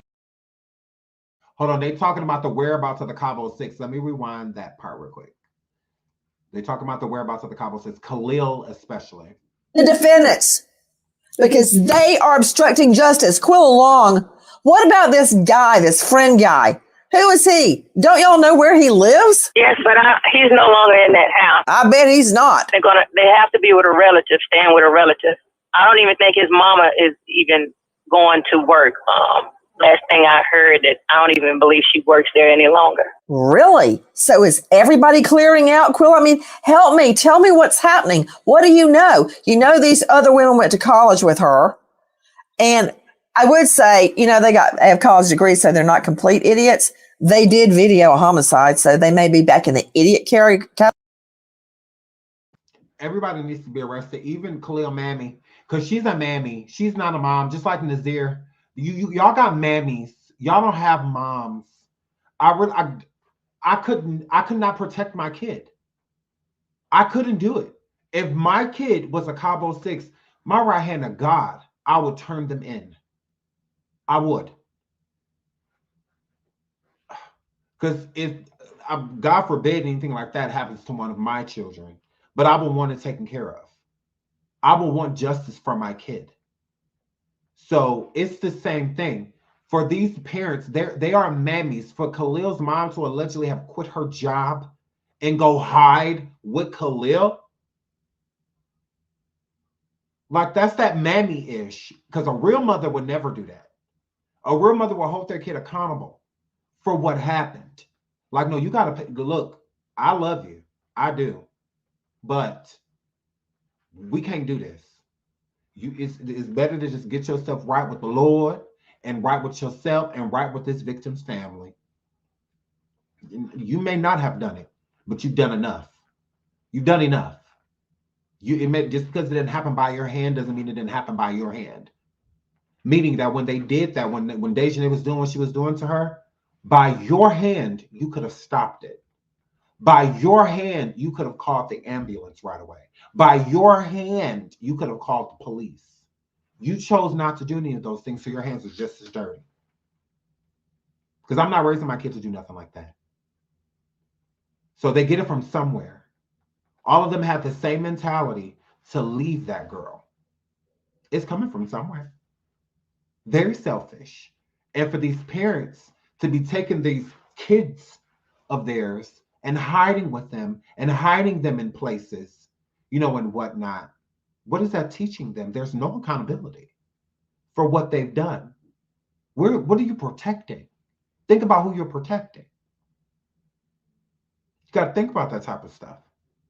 Like, it's weird that y'all don't consider that. You're not teaching this person anything by this. It's the difference between being ride or die and ride or dumb. This is ride or dumb. Ride with you or just make a dumb decision. I would rather just make, I'm not riding with you on this. I'll make a dumb decision, I guess, and snitch. Or I'll make a dumb, because I can't. There's nothing to protect. Imagine one of your kids right now, you as a viewer, even if you don't have kids, imagine having a kid and them being one of the Cabo 6. Think about what you would be protecting. All of these people out here screaming justice for this girl, and you are harboring the person that could at least say what happened, give this family some type of closure. And instead you choose to have guilty parties in your house and protect them while being guilty. I know that y'all had something to do with that girl passing away, but I'm going to protect you anyway. No, my love is not unconditional. Oh no, there's conditions to my love. Because I'm not loving my kid through that. I'm not. I can love them through themselves turning themselves in. Would I be scared for them? Yes. Would I want them in jail? No. It's prisons right now full of people. All of those who have parents. They still commit crimes. All of those who have parents. Why is your kid so special that they don't need to go? That's weird to me. It's weird. Prisons right now filled with people. All of them were born. So that means that they have families, parents, some of them kids, wives, husbands. Yeah. But they still in prison. Why? And your kid shouldn't go because, like, what? Yeah. So you got to think about who you're protecting and why and what you are protecting. You're literally protecting monsters. Guy is. Who is the guy? What is his name? Khalil Cook. Say what? Khalil Cook. That's right, Khalil Cook. Khalil Cook. And he is no longer at his house. Is his mother still at his house? Neither one of them are there. They're both gone. Oh, so he's snugged up with mommy. Okay, yeah. Irv Brandt, what do we do now? Track them all. Track them both. Yeah, you're right. And everyone associated with them, Nancy. They're not going to be able to get away once those U.S. warrants are issued. They're going to be taken into custody fairly quickly. I'm sure they're tracking them now in anticipation of the warrants. And then once they have the warrants, those people, however many warrants are issued, those people will be taken into custody. Then they will be extradited back to Mexico. They don't have political leg to stand on. We extradite people back and forth between the U.S. and Mexico on a daily basis. It's going to happen. Dr. Tim Gallagher, a medical examiner for the state of Florida. You can find him at pathcaremed.com. So they do extraditions all the time. And like he said, there's not going to be a trial, or anything like that here. All of that has to happen there. The extradition warrant comes out. We go pick them up, get them over to where they're supposed to be at. That is it. What happens after that is between them and the country they are in. So again, there will be no extradition court. No. That's if you commit the crime here. That's if somebody that stays out of the country commits a crime. If you do it over there, you go by their rules. That's America's rules. The crime didn't happen here. Didn't happen here. Okay? So they get that extradition warrant. Bye. Goodbye. There ain't no court, none of that. Get on up out of here. Get on up out of here. So yeah, there is none of that. You hear he literally said out his own mouth. That happened over there. That we have no power. Once that warrant comes out here, extradition warrant comes out here, that's America's job. Extradite. That's all they do. They don't do nothing else. Ain't no, oh, well, we get the, we don't want to hear none of that. None of that. None of that. Okay? Going on over there. It's just that simple. Political leg to stand on. We extradite people back and forth between the U.S. and Mexico on a daily basis. It's going to happen. Dr. Tim Gallagher, a medical examiner for the state of Florida. You can find him at pathcaremed.com. Khalil hiding because Khalil covered up Shanquella's passing. He knows that, because just like there's a main aggressor, there is a main premeditator. That somebody concocted this plan for them to flee the country, because that's what they did. They fled the country after committing a crime. So he hiding Laugh Gas Gossip Girl because he is the main co-conspirator and whatnot behind all of the lies and the doctor and the other girl. He going down. And he know he going down because they're going to get Dejanay and Khalil going to be next. Khalil need to be first on the extradition docket after Dejanay. He need to be first. He invited Shanquella to that trip. So anything premeditated, he the reason she came. None of those other people, Lab Guys and Gossip, invited Shanquella. Khalil did. Khalil did. So if there was anything premeditated, he invited her into the danger. He absolutely did. Girl. So he should be first on the docket after Dejanay. He should be Uno number one. And then Winter and Elise and then Nazia. Like, because he want to come last, they can go ahead and arrest him last, that's fine, as long as they arrest him. But Khalil is next. And he know he is. He know he is. Oh, girl. That's why he hide, because he know he is. Because again, he invited Shanquella on that trip. He did. Remember that girl? He invited Shanquella. He need to be first. They just need one first. Right. Domino effect. You and I have both reviewed the video that these idiots shot while Shanquella is being killed. I'm just going to go out on a limb because according to the autopsy report, she died within 15 minutes of the blow to the head. What? And I try not to do it, Dr. Gallagher, but I keep putting my little girl, I keep thinking, what if I was having to look at this video and it was my girl or my son?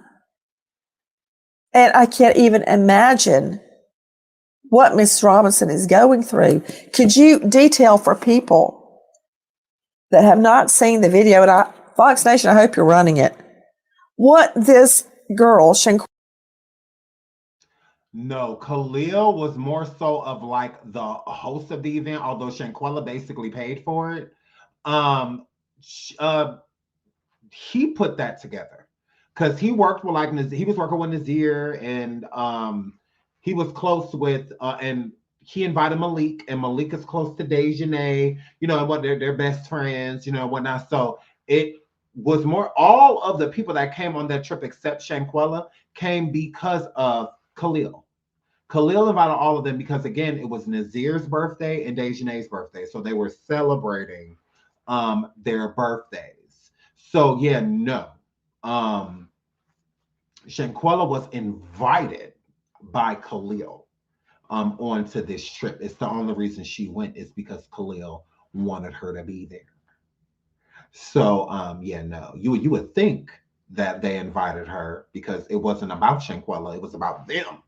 You know, so you think they having a birthday event and whatnot, and we invite, you know, you think that they invited Khalil and Khalil invited Shanquella is what I was getting from it. That's what I thought at first, but no, it was, you know, because there was they made like happy birthday things and stuff for like Dejanay and Nazir, you know, so they was really planning like, you know, a celebration.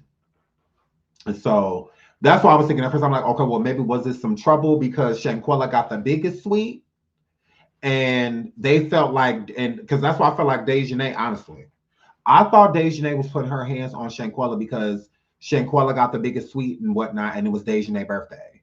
And Dejanay was just like, you know, like, I'm sick of her. You know, she always trying to act like she this, act like she that. I'm about to go in there and handle her, is what I thought about it.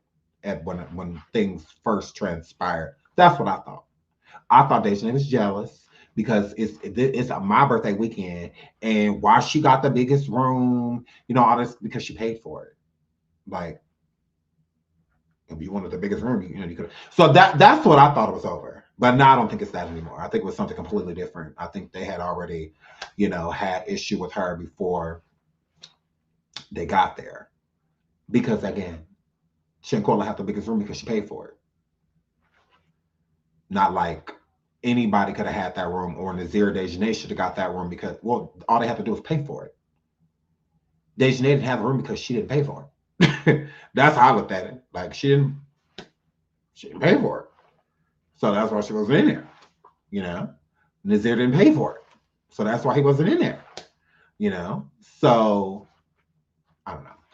But yeah, so yeah, Khalil invited Shanquella onto the trip. Time, and you can still see the people around you. You are still very aware of the violent situation around you. You can still hear the voices of the people, you know, who are attacking you. But she wouldn't be able to move, right? Because her spine had been severed. Right. She would be 100% paralyzed, and she would not be able to move her arms, her legs. She would not even be able to speak. But she still would be able to hear, and she still would be able to see. So she could still see and she could still hear after they injured her. I want to keep pushing that out to y'all because, again, that video, these professionals are saying Shank is the reason she passed away. The injury occurred right there in front of you, during that video. So when her arms are to the side and when her head's to the side and her legs are, you know, straight out and she's kind of slumped towards the end of the video, she was already, the decap had already happened. So she was going through paralysis and whatnot at that time. She couldn't move, she couldn't talk, or any of those things. Okay, that's what that were. So again, that video is of Shanquella's to come demise, not she demised right there. That was her demise, like she was gone right there. No, but not too soon after, like within, you know. So again, when they probably thought she was gone, she wasn't. She could have still been alive, you know, and yeah. You know, and that's the horror of the entire situation. You'd still be able to understand what you're hearing. You'll still be able to see the violence around you, even though your spinal cord was severed. Yes. A few moments ago, Jackie waved a note at me, which I thought in the heat of that moment was irrelevant. But now I'm rethinking it, and I think it's entirely significant. She held up that Shanquella was not found in the bedroom where we see her getting beaten, as her friend guy. Is that who's videoing it, Quilla? It's the guy videoing it? That's one of them. Oh. That's not the actual friend that we know. He's in the room though, because once the dude that is videoing it, when he panned the phone a little, you can see him on the left. Malik is who they're referring to that was recording the video. Malik was recording the video during the incident. So again, that was Malik. She said, and Khalil was in the room. He's to the side cut, of the right. You see him, but who is recording is not her friend. And Malik wasn't her friend because again, his friend was doing the injuring Dejanay. It's his bestie. In his words, he says that Dejanay is his best friend. So yeah. Khalil is standing on the left. Again, they're on video. Hello, local police. So the fact Jackie pointed out to me, her body is found in the living room, which Joe Bruno, WSOC TV, that leads me to think that, once she hit the floor, she couldn't move anymore. They severed her spine, it looks like in the video.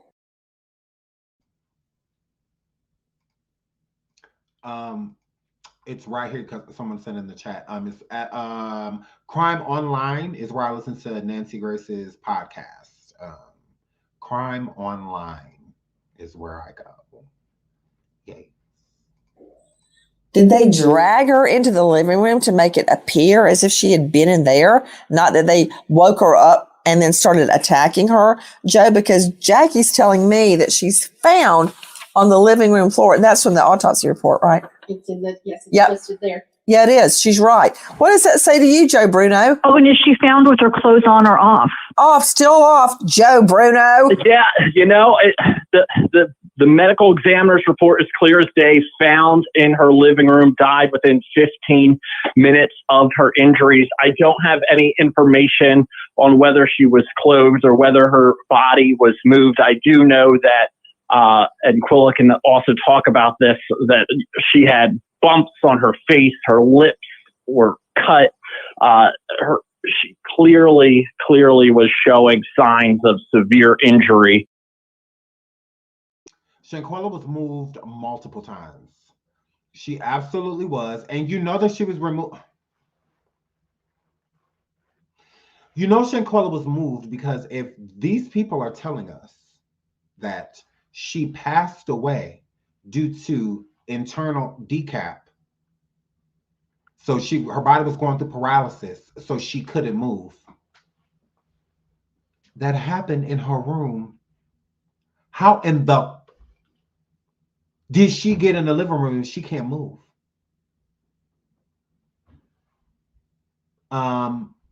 Clearly they moved her.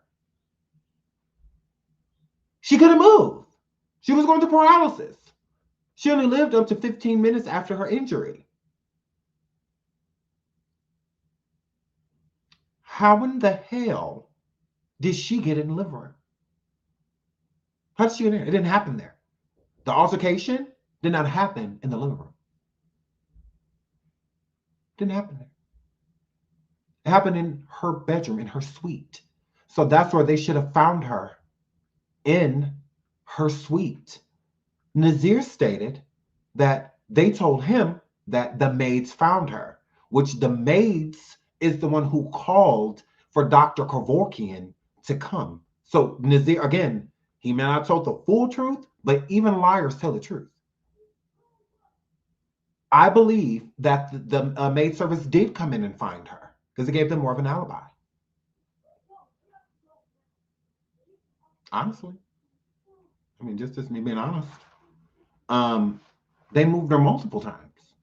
They moved her from the bedroom and placed her in the bathroom where the maids found her.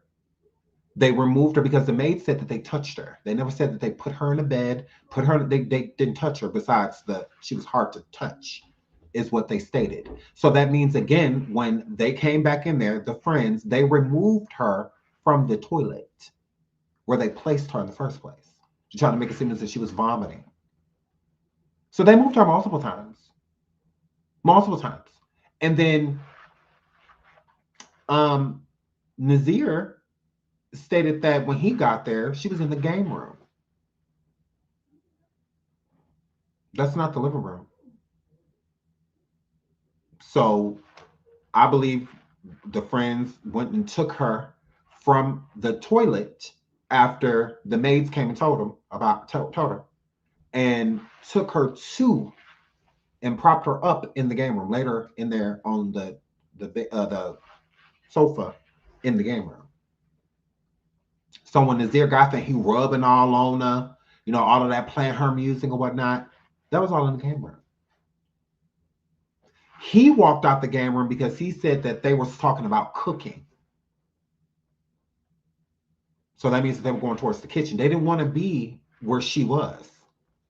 They didn't want to be in there. This is before they called Dr. Kevorkian. I mean, no, actually, Dr. Kevorkian was on the way. Because Nazir came in the middle of that, is what it's sounding like. He walked in and they were still waiting. So they had probably been waiting like 20, 30 minutes already for the doctor to come. So he got there. So he had, 30 to 40 minutes alone with Shanquella until the doctor got there. And it would make sense to where, listen, because Nazir stated that he gave her CPR or whatever. And the doctor stated that a friend helped her with the CPR. It makes sense for it to be Nazir because he was the only one that didn't know she was dead.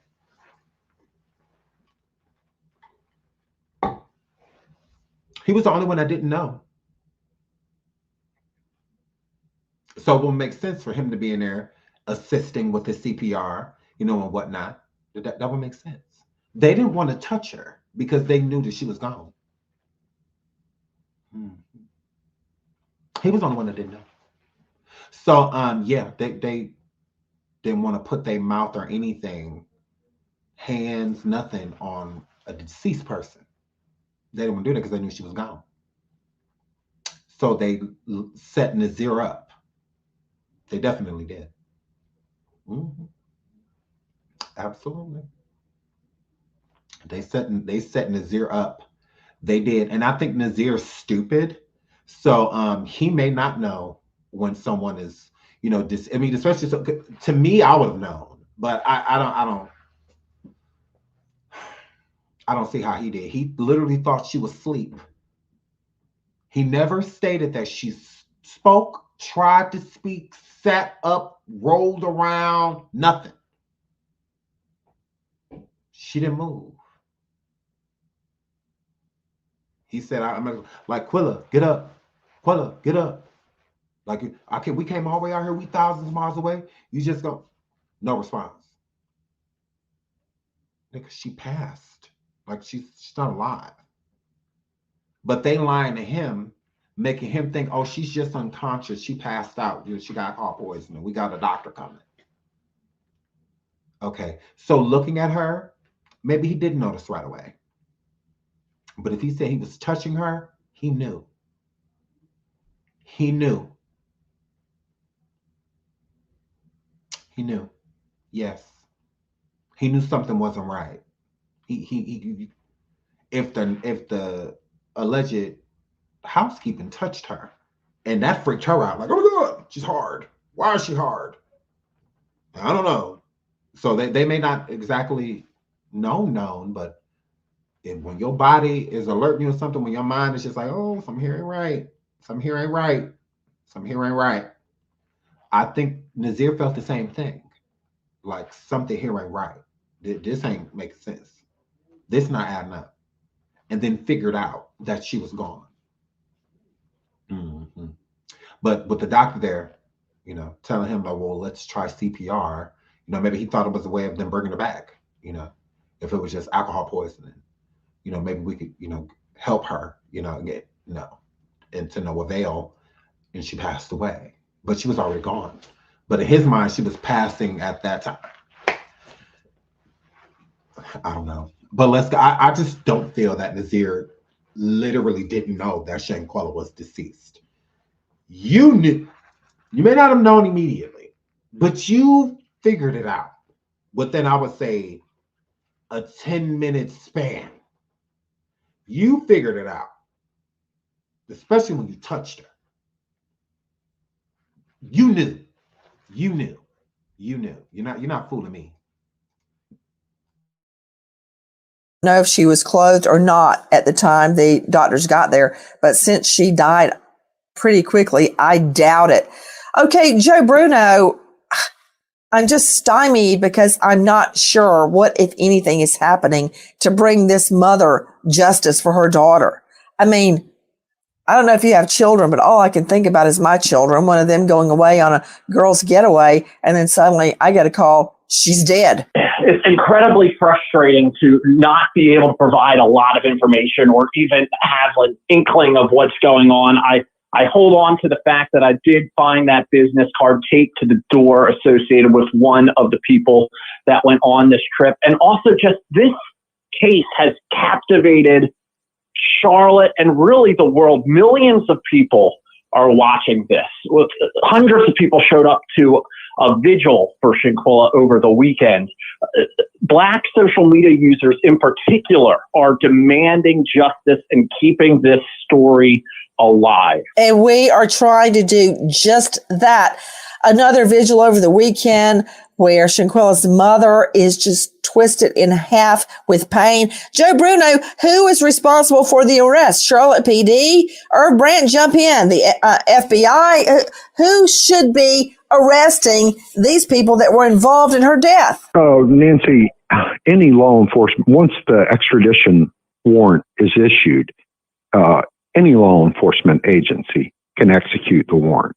It could be the local PD, it could be the FBI, it could be the U.S. Marshal Service, and it more than likely will go to a task force made up of everyone that I just said to locate the fugitive and take them into custody. If you have information about these so-called friends that stood by and watched, or the one that beat her till she's dead, 888-407-4747. Repeat, toll free, 888-407-4747. This new year, give yourself the gift of a great...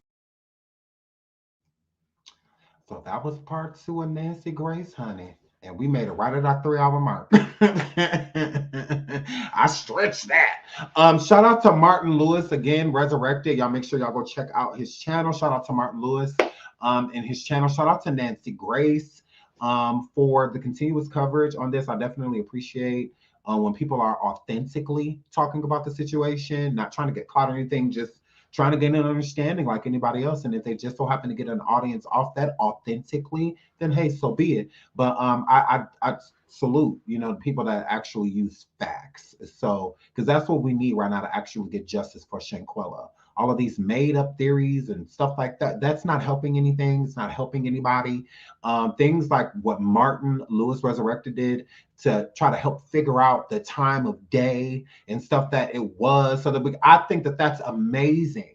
When people actually show us something tangible, like not only why I think this, let me show you, why I think this. Let me show you why this makes sense. Let me show you why this could be the time, and whatnot. I think that is dope because that is actually helpful.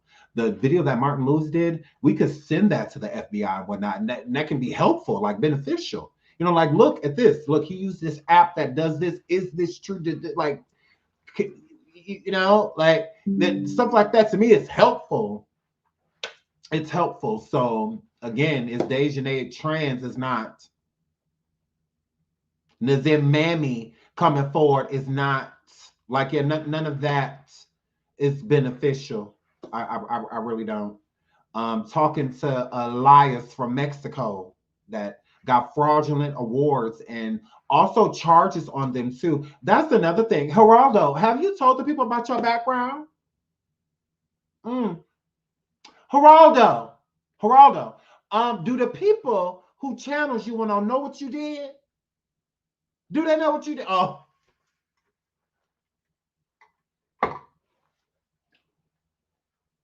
Geraldo, do the people know your tea? Do they know your tea? Do they know what you did? Do they know what you did? Do they know what you did in Mexico? Do they know what you did while you just running from channel to channel to channel to channel? Do you guys know what you're supporting? You should probably go look that up. Yeah, because I've been sent it. Yeah. You should probably go look that up. But yeah, here, Flip. So yeah, from what I saw, I was like, oh, not the Guadalajara liar, not the Sriracha liar. I said, oh my God. Well, would you look at here? Would you look at here? Geraldo. Oh, okay, girl. So yeah, so I have to get out of here. I love y'all. Shout out to y'all. Thank y'all so much for watching. Again, justice for Shanquella. Yes, I gotta leave y'all like that, girl. Girl. Maybe I'll do a station head on it, because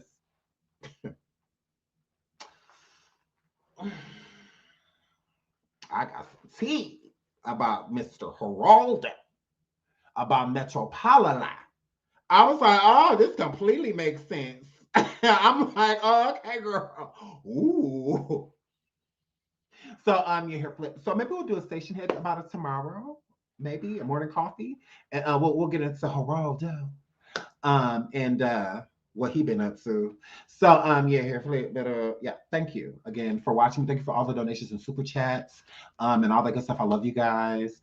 Justice for Shanquella Robinson and justice for the Robinson family. Okay. This is what this is about. This is what this is about. So again, I love you. Until the next show, which will be tomorrow. Y'all be good out here. I gotta go, okay? Fresh, flex, flex,